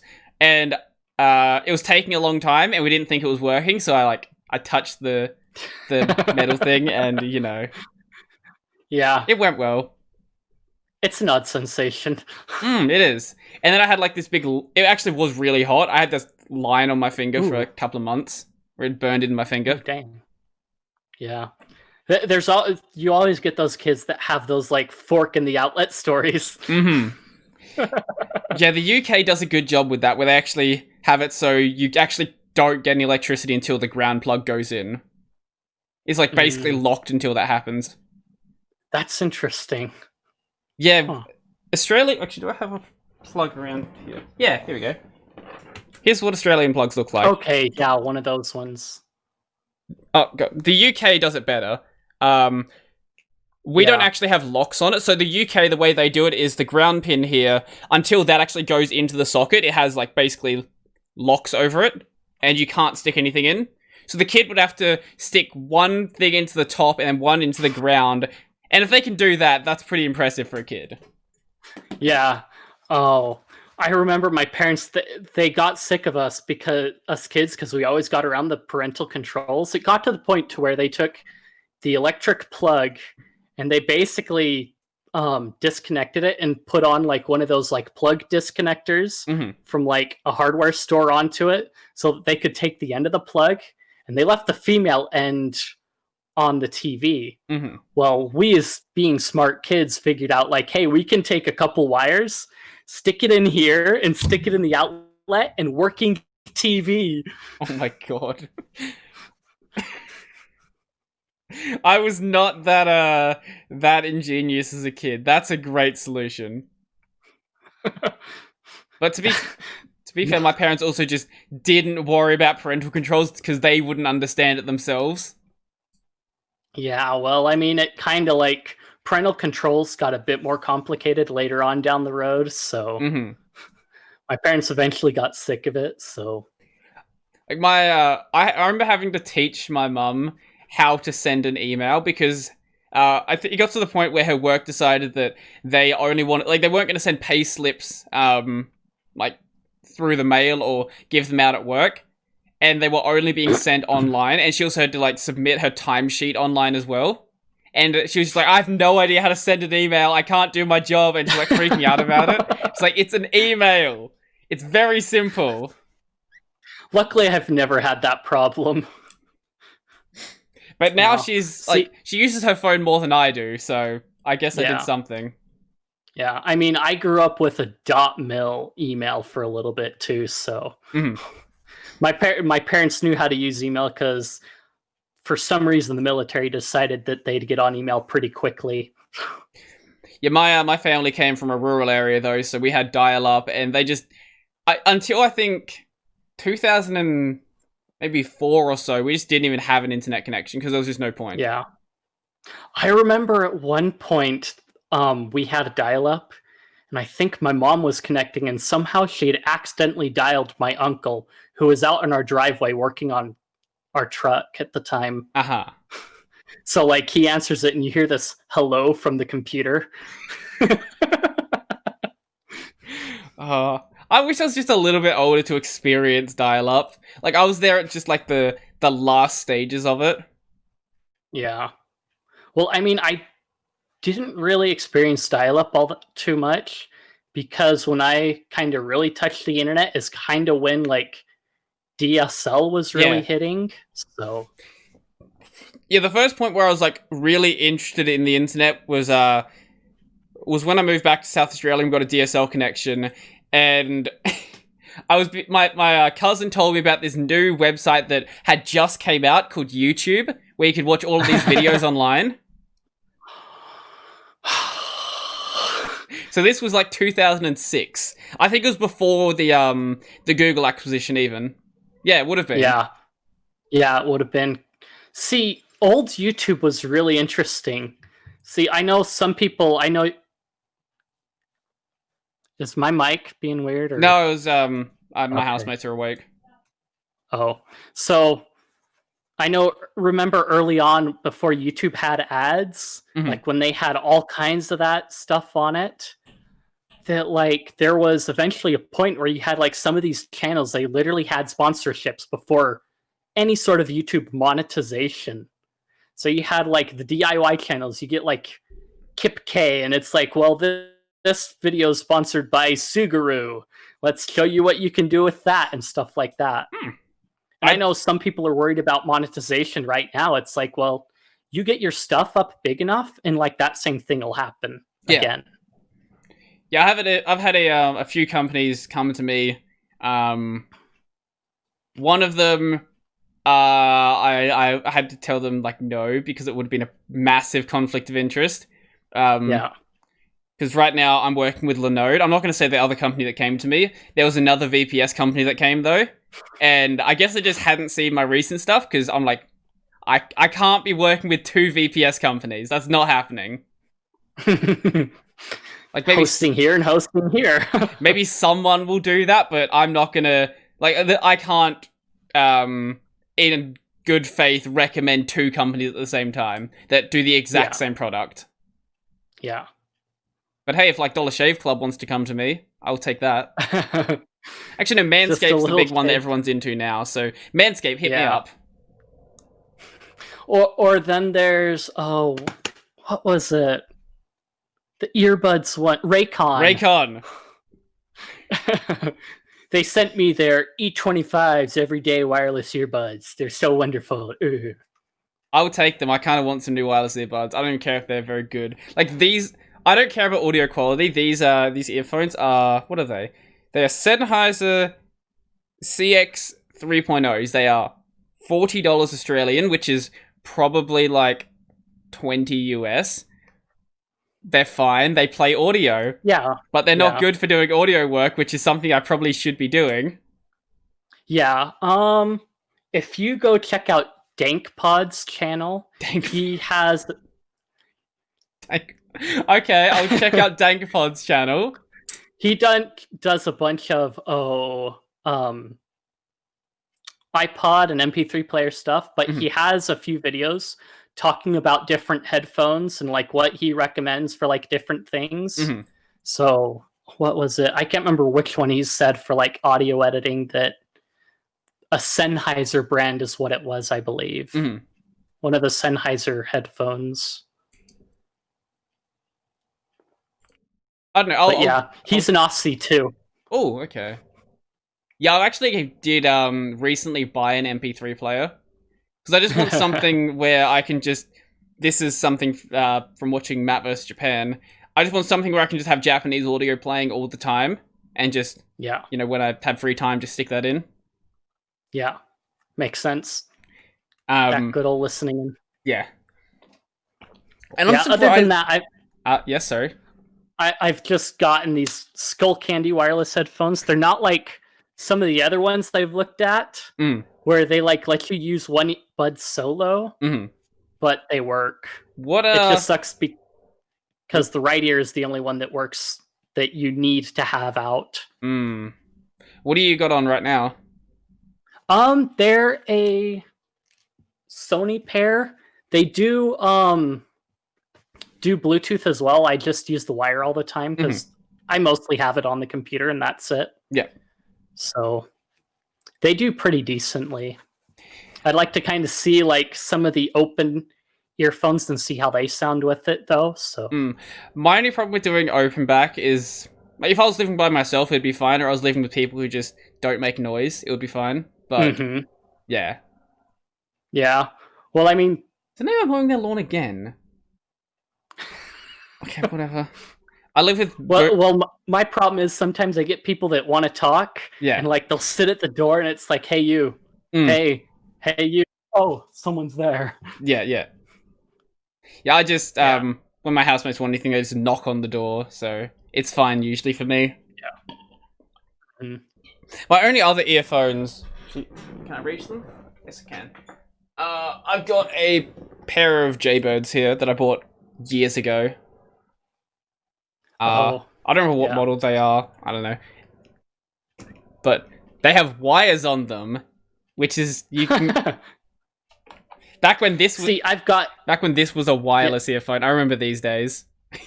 Yeah, I've got a pair of Skull Candy also like that have the one wire that are Bluetooth.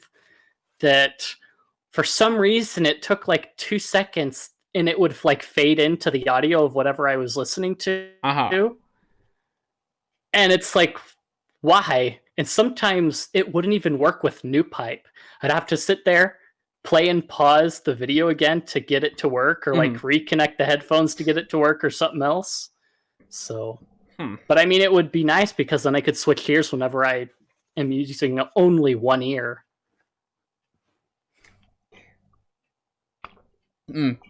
But I kind of want to get like proper wireless earphones as well, because I just want... At work, they don't care if you wear earphones, but these ones sort of get caught on my shirt sometimes. Yeah. Also, they've got foam tips. This is how old these are, okay? You can see the foam tips. The foam tips are like falling apart. Oh god. Yeah. Don't focus on my face, damn it. There we go. Yeah. That's bad. Yeah. They still sound fine, but the foam tips are a bit gross. Yeah. I mean, all of the ones that I have are basically like the silicone rubber ones. Yeah, I usually... Like, these are silicone as well, but I just wanted to try out foam tips. And you're okay, I guess. Yeah. A lot of people say go with Beats, but when it comes to wireless headphones, Beats are not the best, even though they're the most expensive. Who says go with Beats? Apple fanboy. All right, I forgot they're an Apple company, aren't they? Yeah, they're an Apple company, but I've actually no. I think I've used Beats once. And I was like, okay, but they're like on-ears, aren't they? At least they were when I used them, not over-ears. Yeah, they're basically over-ears. Oh, they are over-ears? Okay. Yeah, they're kind of like these ones, for the most part. I don't get the on-ear thing. Those are weird.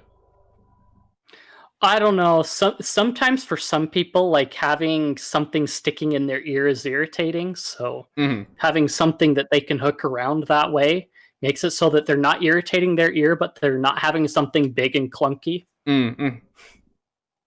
But no, I think the part that is unacceptable are the people who get the like earphones that don't have like the tips on them. They're just like the plastic things that just sit in your ear. Oh. Like the old AirPods used to be. Okay, yeah, those ones. Yeah, those are weird. Like, I think basically no noise cancelling with them. They just always fall out. I don't get it. Yeah. I don't know.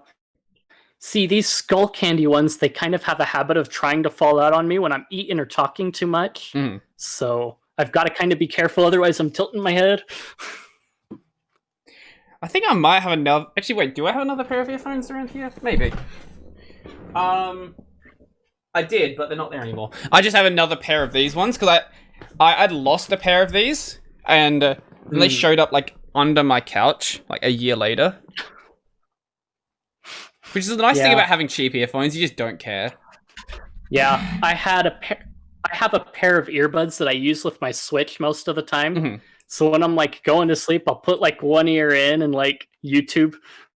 I know it's bad, but I've considered buying a Switch, and I'm just like, I don't have time to play more games. I know I've got like my Steam library set up with a category for backlog games. Mm-hmm.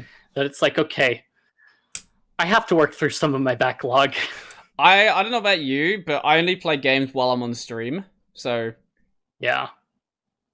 Well, that's where most of my playtime is spent. Otherwise, it's like spent like doing stuff in between streams so that I can be at a point where I'm not like just mindlessly, boringly grinding on streams. So I guess I don't play any games that are really grindy like that. Like, I'm playing through Bastion, which is always story. Borderlands pre-sequel, which you can go and grind for if you want to grind for weapons, but it's fine. Hades, which if you cut out the grind in Hades, you cut out the game. And I'm gonna start playing Doom soon as well. And I mean, the only weird one where I've had like anything where I've been like grinding that people actually come and see is like Pokemon. Oh yeah, well, yeah. If you cut once again, that's like Hades. If you cut out the grind in like Pokemon, you cut out the game. It's like, what, are you just gonna show the gym battles and nothing else? No. But I don't know. I want to go back and play some more Pokemon. I miss Pokemon.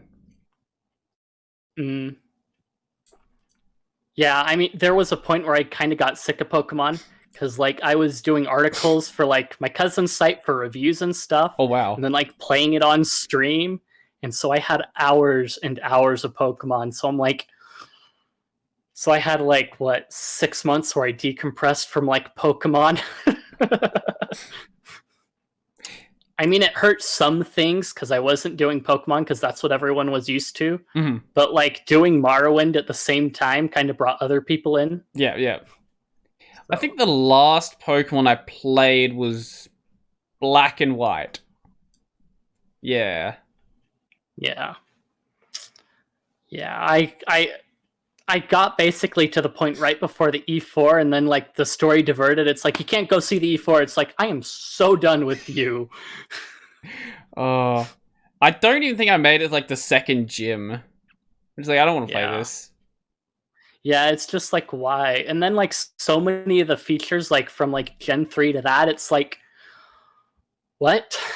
I think the game I had the most fun in was probably Soul Silver. Yeah, I haven't really played that. I mean, I've played a ROM hack that implements some of that stuff into it for like Pokemon Crystal, but that's kind of about as close as I've gotten to like later generation Pokemon and really getting into it is a ROM hack.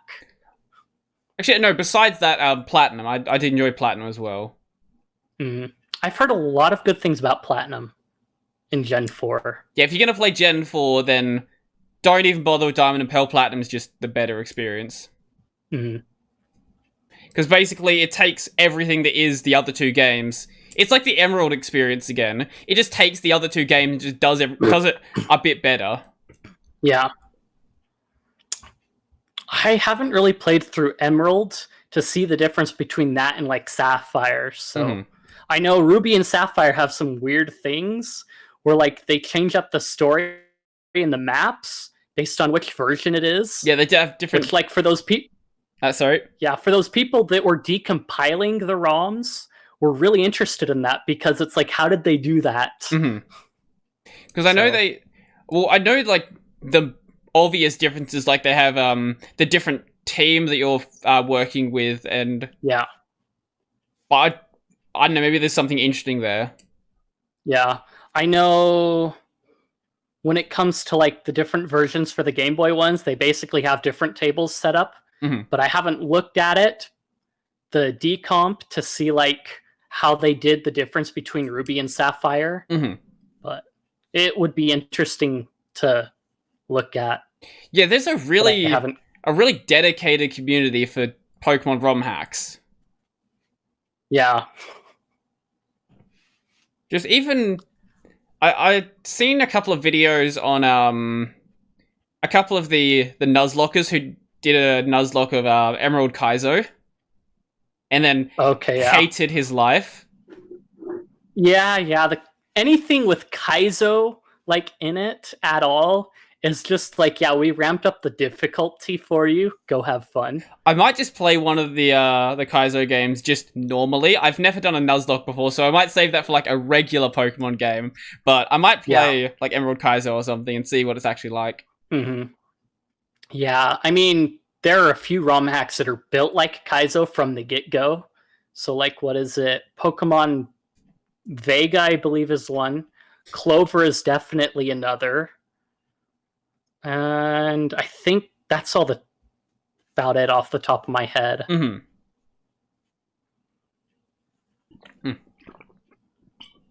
But then you also have some other ROM hacks where it's just like, why did you even bother making this? Yeah. It's like, this is just a meme ROM hack. Or it's just like super lazy, like, why? I think one that was interesting was it seems lazy at the face of it, but I think it's still an interesting concept. Basically, they took out the entire game and just made it the battle tower. Oh, I think I've heard about that one, yeah. It's like something gold, I think. Or whatever. Yeah, I don't know the name of it, but it's come up a couple times. I think it's an interesting concept for sure. Yeah. And then you get those that remove the battle tower. The battle tower missing was one of the things I didn't like about Sapphire and Ruby. Okay. Yeah. I know people criticized Crystal Clear for a little bit after Battle Tower got removed, but then it got replaced with like the underground. So you can sit there and almost battle like it, but at the same time, it's got like a lot more options to it and better prizes. Oh, that's actually one of the things that makes I think it was Platinum really good. Platinum had the battle tower, or was it? I think it was Platinum. Yeah. And it would make sense. Once you get to that point of the game, it's fun. I don't know. It's just fun doing those battles. Yeah. Someone's gonna roast me in the comments if it's not actually Platinum, and I was thinking of another Gen 4 game, but I think it was. Maybe it was Heart Gold and Soul Silver. Maybe that would make sense, actually. Yeah, because I know Heart Gold and Soul Silver, I guess, implemented a bunch of like features that Crystal had. So I think the reason did that definitive edition with like different changes at the same time. I think one of the things I loved about those games were they were basically the only Pokemon games we could have until, I guess, the new ones. We could have a Pokemon following you. Yeah. And you could have literally any Pokemon following you. You could have like Giratina alt form following you. But it was only limited to the first Pokemon in your party. Yeah, sadly. Now have your entire party following you around. I'm sure that would go well on the DS. Yeah, I mean, there are RPG Maker fan games that do that, but RPG Maker, yeah, that's just all you need to say there. But it did slightly bother me that you could have any Pokemon following you and no one would question it. Like, you have Mewtwo following you. Nah, it's fine. You have, like, Lugia or Ho-Oh. Nah, nothing. Yeah. Sadly. It would be cool if sometimes there would be, like, NPCs who did say something different. Like, what? Why is this here? What? And then there was no, like, follower interaction with, like, the area you were in. It's like, okay. What do you mean? Huh? What do you mean? As in, like, talk to your Pokemon and, like, some, like, little special, like, little dialogue thing pops up for, like, maybe being at Pokemon Tower or whatever, so. Oh, yeah. Well, those... Basically, all they did was occasionally would pick up items, and that was basically it. It's an item grabber, okay. Yeah. And I think obviously then if you had like a Linoon or some other Pokemon that had a special pickup, it would do something different with the pickup or something. I don't know. But I haven't played it much, so it's been a long time since I have played it, so I could be getting the details a little bit wrong.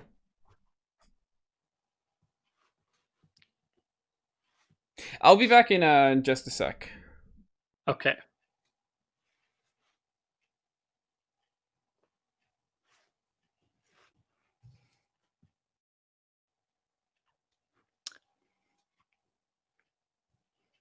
So, this is my phone. Ah, I locked the screen. Majora, clock, that kind of thing. You can get it. It's really cool.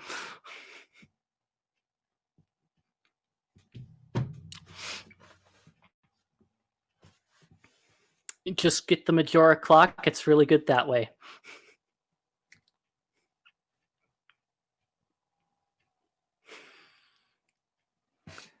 That's a nice light setup in the back there.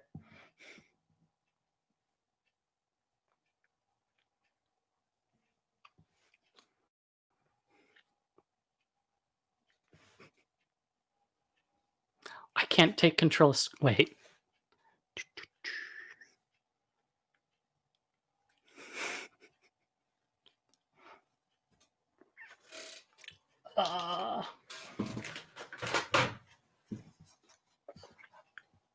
Quake 2, guys. Nintendo 64.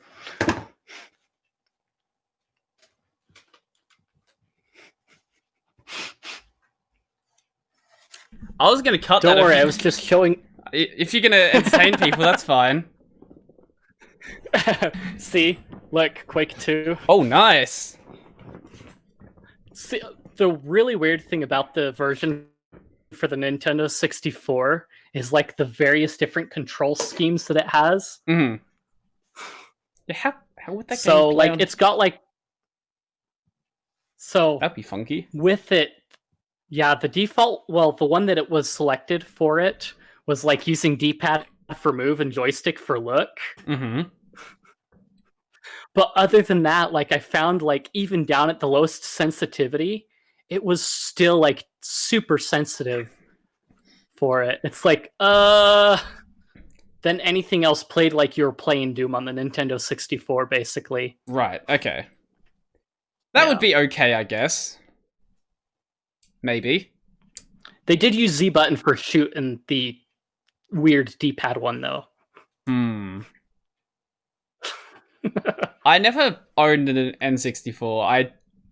I've played it at other people's houses, but the PS2 was my first console. Yeah. I had one Nintendo 64, a jungle green one, that I did a half portable with. Yeah. I post pictures of it and everybody's like, that poor jungle green Nintendo 64. But I've got another jungle green one, so I basically got like luck of the draw having two of them. Those are the really expensive ones. But all it is right now is a Nintendo 64 with the controller built in.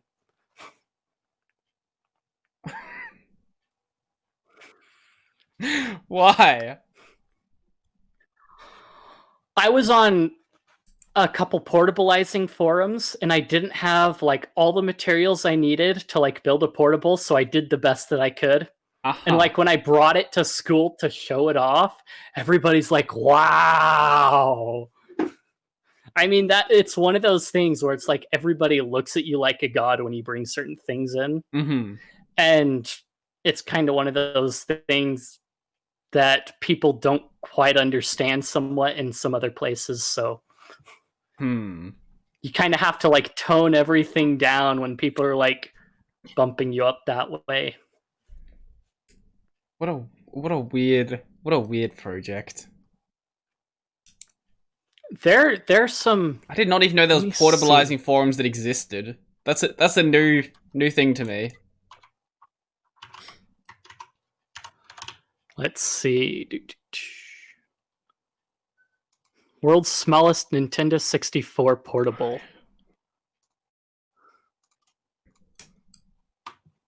Let's hit enter. So this is kind of a more recent one that someone's done. So the Nintendo 64 can actually be trimmed down pretty tiny, but the Wii can be trimmed down way smaller. Okay, we'll bring it up on the screen. Video view showing your face. Switch over. There we go. Yay! God, I don't know. I really wish OBS would stop doing that. That would be lovely. I don't know why it's having issues on me. Wow. Okay.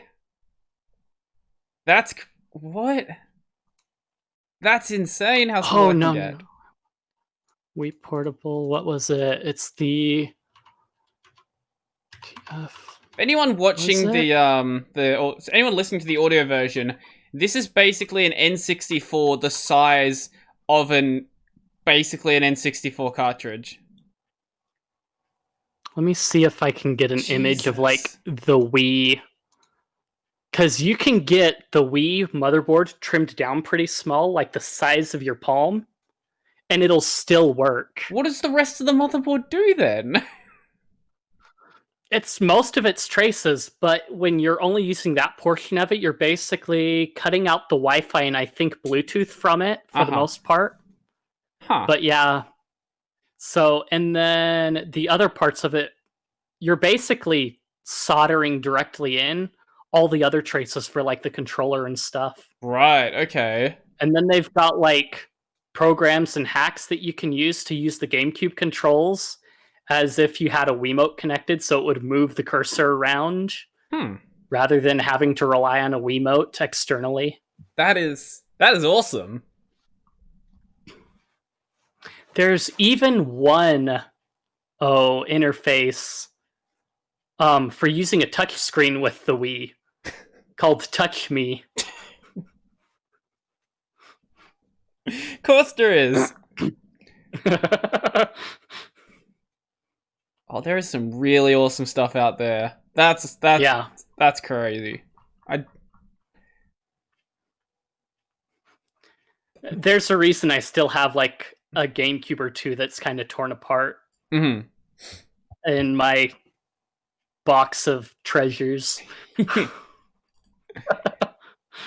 Oh, that's just cool. I wouldn't even have any idea where to start with that. That's just not the skill set I have, but I can definitely respect people who do have that knowledge.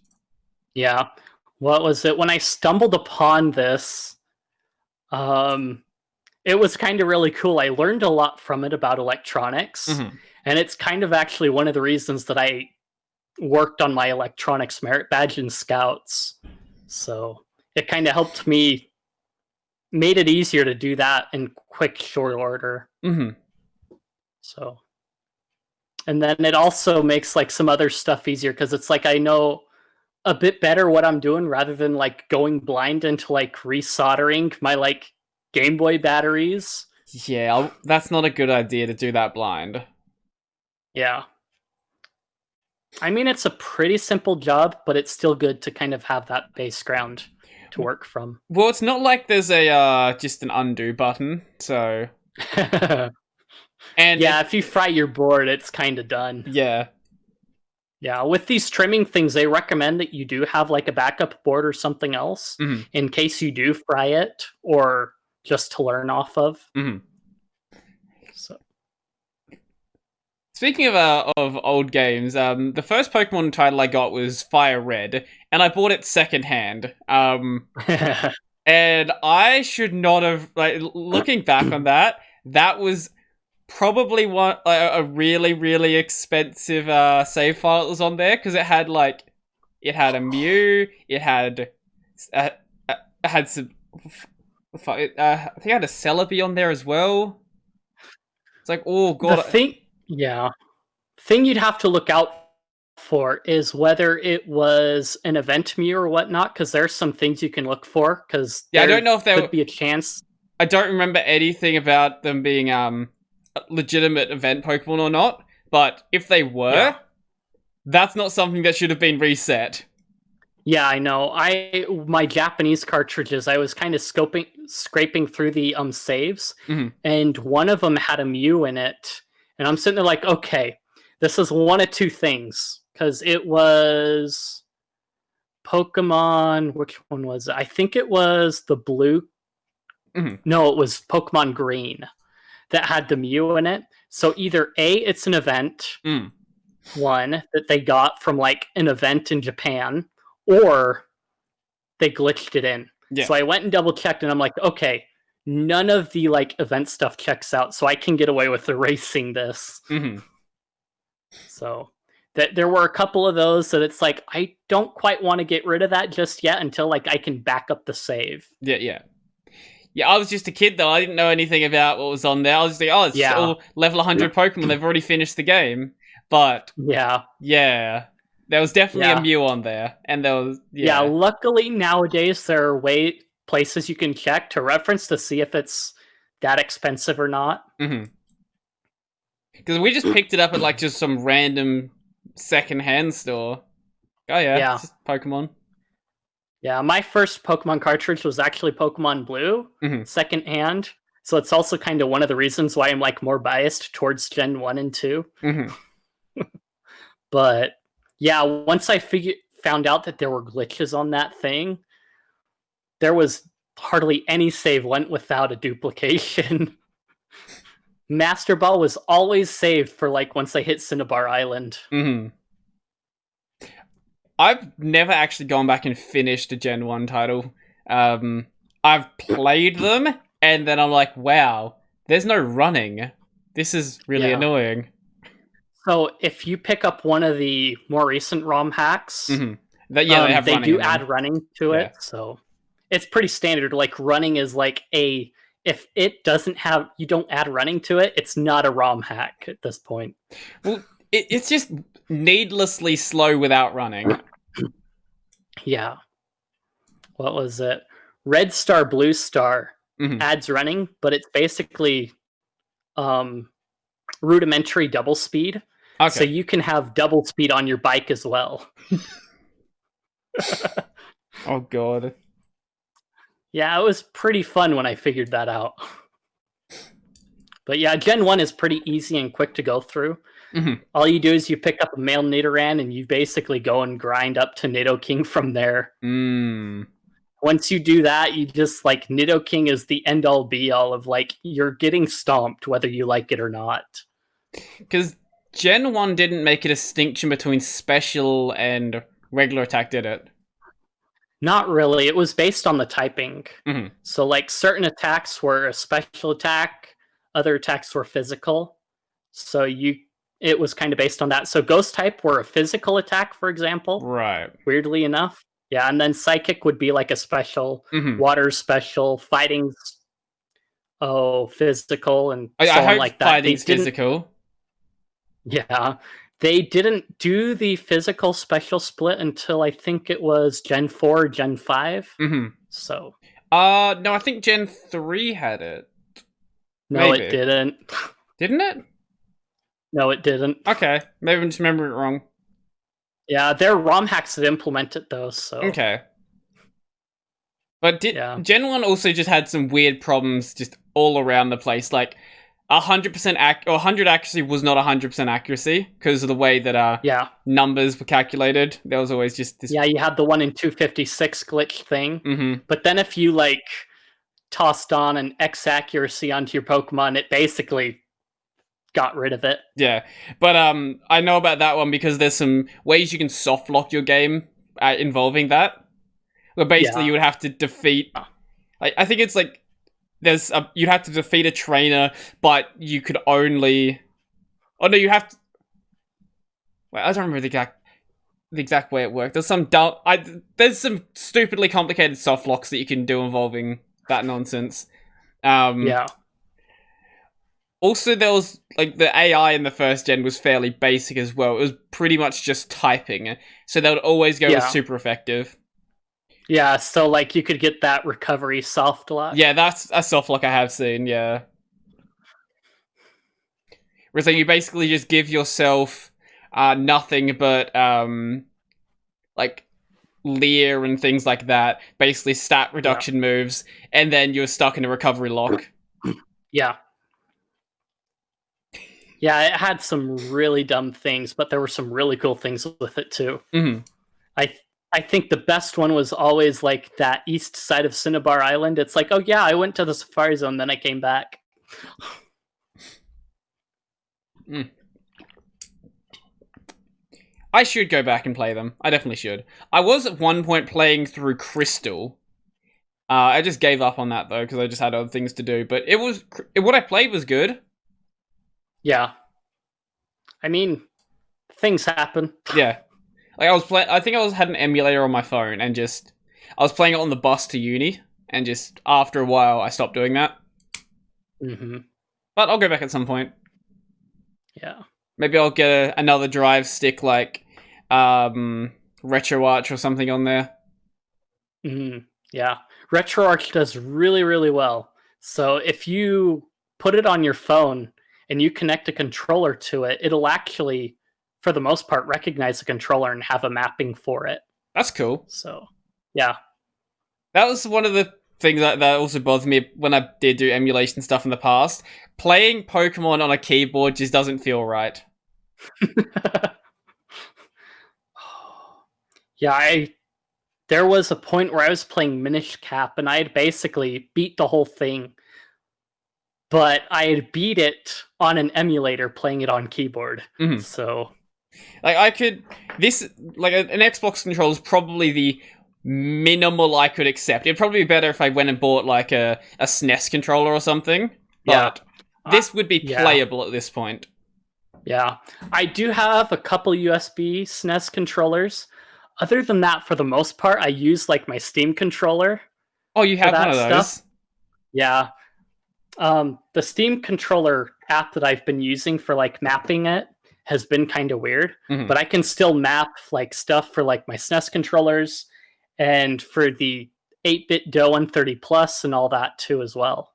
So, how is the Steam controller? I've never used one myself. It's really it's nice. It's sad that it didn't pick up because of the touchpads and the way it worked. I don't know if you've been into the Steam API to look at that. Not really, no. No. So you can do like menus, whether it be radial or what all, or you can use it as a trackball mouse. So like for first person shooters, you can have that trackball accuracy or mouse like accuracy without like having to fight with a joystick. That's kind of cool. And then it's got the gyro on top of it as well. Are those still being sold, or have they just discontinued them? No, they kind of gave up on it. They basically sold off the rest of their stock of Steam controllers for $5 or so less a pop, and then that was it because it just didn't take off. Too bad. But now people are like, "Oh, Steam controller." What was it? I walked into a game store and they literally had a Steam controller there for like 70 or so bucks. I'm like, those things sold for $50. They're now retro. Like, I got mine like the Christmas after they released. And it's like, why? Why now? Because they added, what is it? So if you've got a game that only does like controller inputs, they've got that mouse-like joystick thing that basically emulates the joystick, but it kind of does like a weird mouse thing. So you can sit there like you're rolling a trackball mouse, and it acts like it, but it's receiving joystick inputs. That's cool. Yeah. Maybe Valve will eventually bring them back, or I don't see it happening, but maybe they've got something else up their sleeve. Yeah, I don't know what Valve's doing, to be honest. They just do whatever they want. It's like, everyone loves us. That's the problem. Yeah, Valve literally just... I don't know how it's still at the point where everyone still loves Valve after all of the things they've done. It's not Valve. Valve's just great. Valve's perfect. I mean, they've done some questionable things, but they've also been kind of the best when it comes to their game library. Yeah. I guess that's the reason why everyone still loves them. It's just like, they're still the best choice if you want to do any gaming on PC. Yeah. I mean, some people have brought up like, well, Valve is implementing these Chinese things. It's like, well, at the same time, are they forcing that Chinese stuff on you? So it's like, it's kind of one of those things that they do to operate within China, but they're not doing it to you. Mm. I mean, it would be preferred that they left it open, honestly, for everyone, including those in China. But if they want to keep the user base, Yeah. okay. Yeah. But they've kind of like separated between the clients for China and everywhere else for the most part. Yeah, it's not the worst thing that could be done, I guess, but could it be better? Could be, sure. Yeah. Could China not be horrible? They could do the thing like GOG does where it's not DRM and that we don't need the Steam client to install. That would be nice. That would be, wouldn't it? Gaben, please. Yeah, that's not going to happen. I've never actually bought anything from GOG. I've got too big a library on there. Let's find out. Let's find something I want to buy. It's definitely expanded the library since I last looked at it. Because when I first looked at it was just there was hardly anything. Wait, Stardew Valley has a multiplayer? Yeah. What? That's news to me. 221 games on GOG. Oh, wow.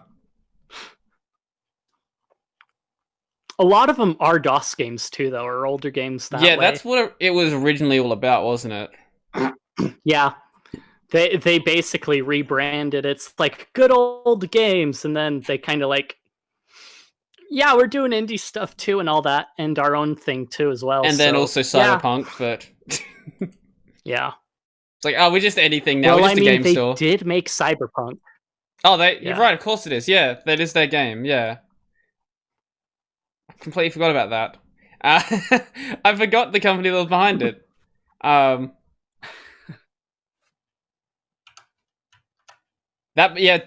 Ignore me. I have no idea what I'm talking about, apparently. Okay, well, yeah. I don't know. Maybe I should buy some more stuff from there, but I like Steam sales. Yeah. Steam sales are nice. Mean, I prefer GOG because 1, no DRM, and 2, no taxes charged. All right. Right. Sitting there like, okay, it's that much. I know I'm paying that much. Cool. Right. I forgot it's a weird situation in the US. Because here, we have, like, anything that's sold in Australia, the GST is automatically added onto the price. Like, the price that it shows is the price plus GST. Yeah. What was it?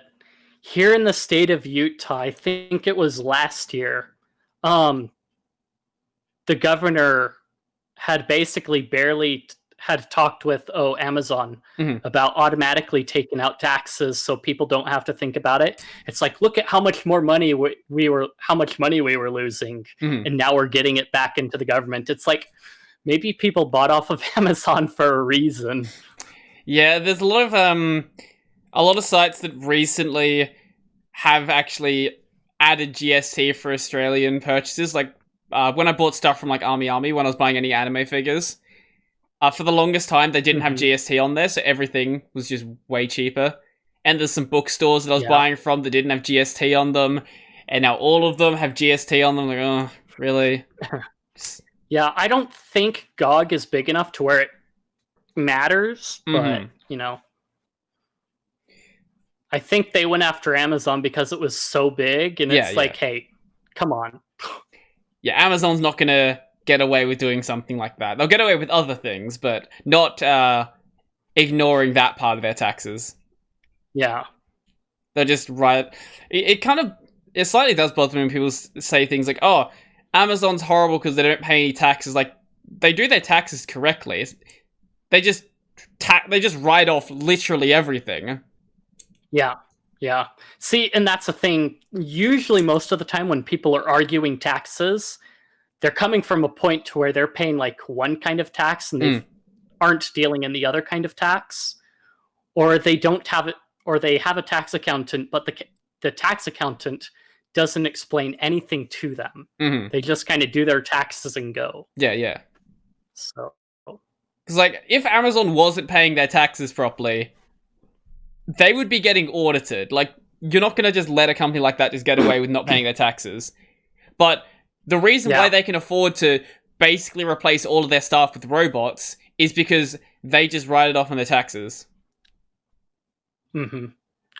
Well, and I think, yeah, that's kind of for the most part. Because I know depending on your arrangement too, you can get a business account with some places, and they won't put that tax on top of it because it's like, oh, depending on your state or what all, they don't charge taxes for a business that's buying business material. Right.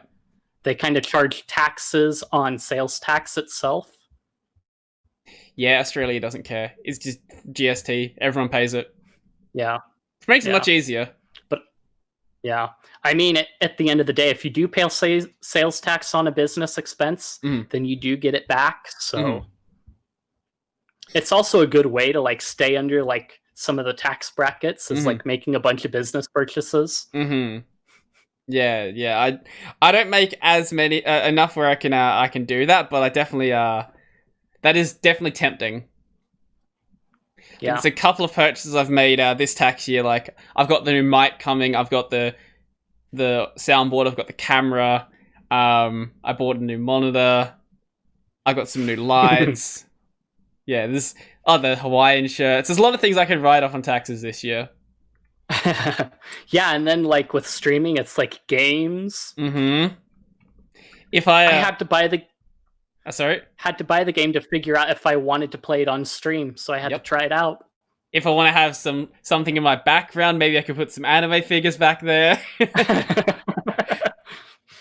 Sadly, I don't really pay that much in taxes where not sadly, I don't pay that much in taxes. Sadly, I don't pay that much where it's gonna be that much of a deal. Yeah.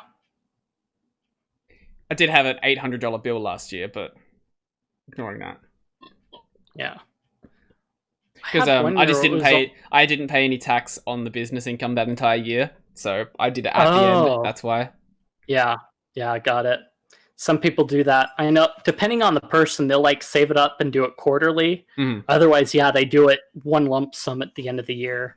Yeah, I might do it differently with this tax round, I guess. But we don't do our end of financial year is in July, so I've got a while to deal with that.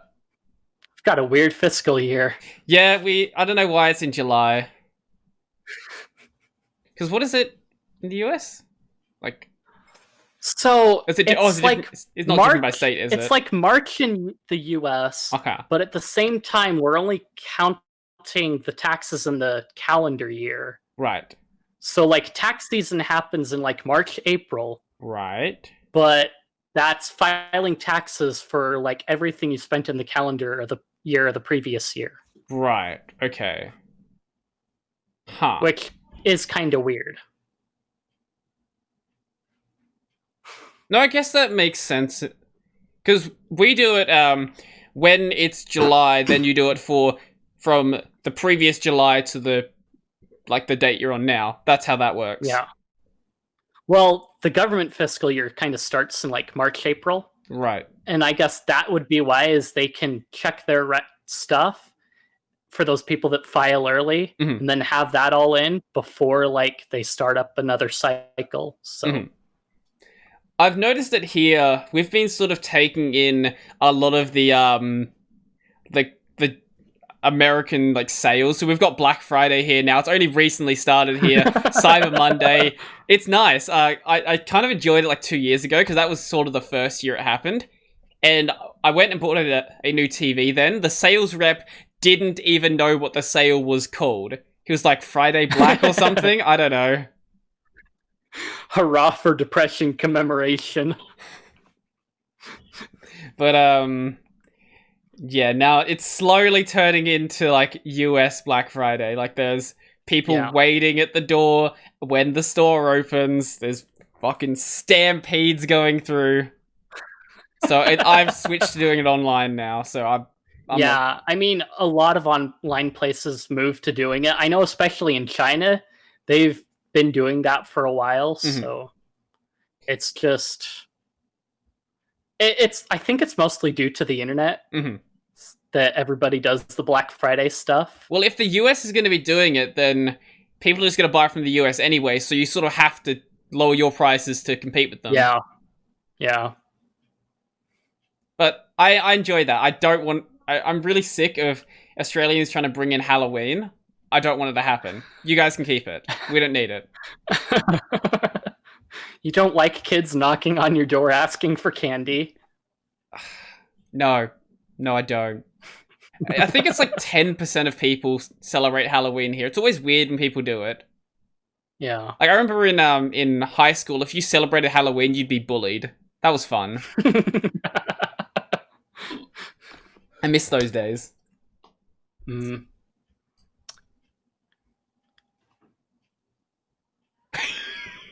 Awkward silence again. Lovely. Okay, what are we at? We're at 2 hours and 20 minutes. I guess we can start to wrap it up then, because it's getting to lunchtime here, and I want to go eat something. Yeah. So let's see. Usually at the end of the podcast, I'll just say, let's shout out a channel you've been watching.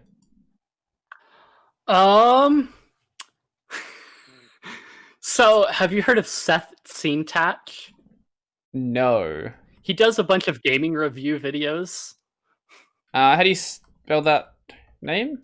SSETHTZEENTACH. Okay, yep, it showed up. Yeah, I would not have even remotely guessed that. I'm just guessing this is the one. Yep. Yeah. Okay. Cool. And fix that. Cool. Okay. Now, why should? Yeah, he does a bunch of weird gaming review videos. Yeah, they are. They look it for sure. He has a bit shoot for a reason. Okay.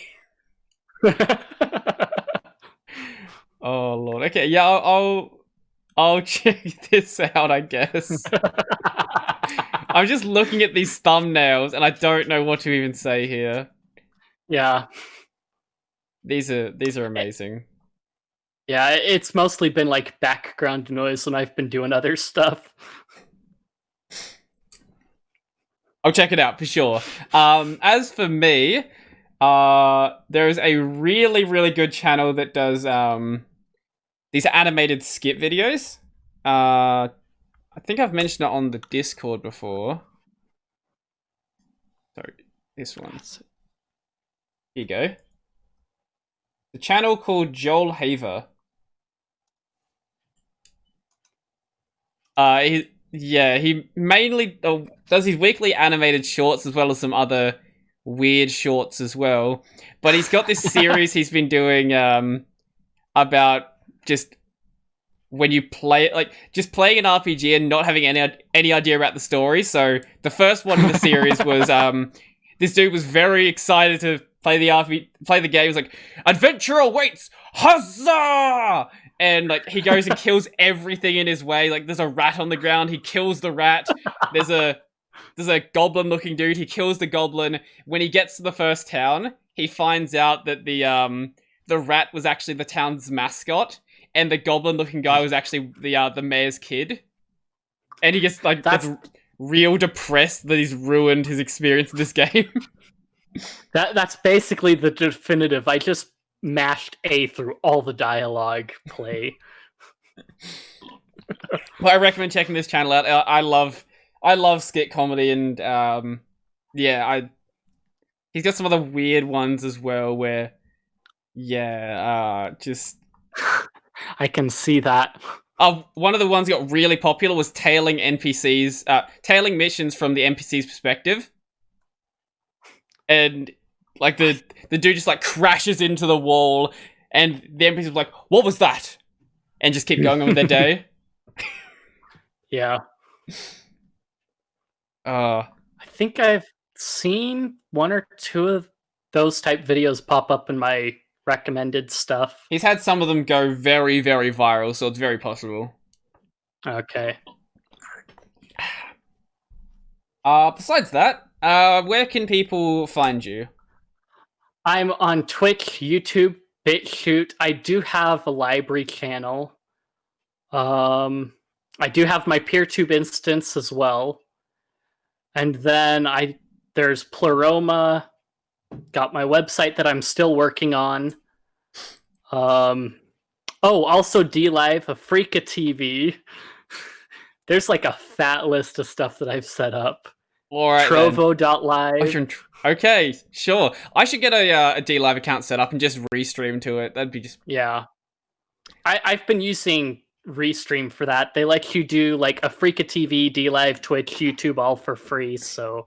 Yeah, I thought it was paid to do it. No, it's just like Facebook and custom RTMP that's paid. Yeah. Actually, if you wanted to stream to PeerTube, you would have to pay for it because it wouldn't be on there yet. You would have to go get the custom RTMP. Yeah, I've kind of looked at stuff. There is like a couple projects that I've seen that does restreaming. So like Satyr is like a live streaming one that mirrors to Twitch. Mm-hmm. I kind of whispered that to Donald because I know he's working on his own restream undercutting thing. Mm-hmm. So it does do the chat unification as well between Satyr and Twitch. And it does IRC and a couple other things too. So oh, nice. I'm like, there's this cool thing here. So it looks pretty simple to add other stuff too. So I'm looking at that. Hopefully PeerTube gets a plugin that does restreaming soon as well. Yeah, that would be nice. I should look at PeerTube more. Like, I'm happy where I am, but maybe I'll add PeerTube to my list of things. Yeah. So. As for me, though, you got something else you want to say? I was going to do my outro. No, I think I've given like a good portion of my comprehensive list off. Okay, there'll be links to all of them down below, so just send them on Discord or something. Any of the ones you think are important, and I'll include them. That all? Yeah. Cool. As for me, if you want to check out my main channel, that is just Brody Robertson, available on Library, Odyssey, and BitChute. If you're listening to the audio version of this right here, you're listening to the audio version of this right here, it's available basically... No, if you're listening to the audio version, the video version, yeah, that's how this works. The video version is on Odyssey, Library, and YouTube, and for the video guys, the audio version is available basically anywhere. Also, I'd like to thank my supporters, so a special thank you to Chris, Joachim, Donald, Michael, Andrew, Nathan, David, Monza, Will, Brennan, Chico, Bento, Jamie, Joseph, Mitchell, Peter D, Tony, Tushar, and all the $2 supporters. Nephite is one of them over on Subscribestar. The one person on Subscribestar. Get on Subscribestar, I'm there too. I should include I keep saying I include a link to it, and it's not actually in my description. I should do that. That's a complaint I've seen, so. Yeah, I should do that. Also, LibrePay. Besides that, I don't have anything else to say. Give us an outro. Everybody have a good one. Alrighty then. That'll work. Easy enough. Talk to you guys later.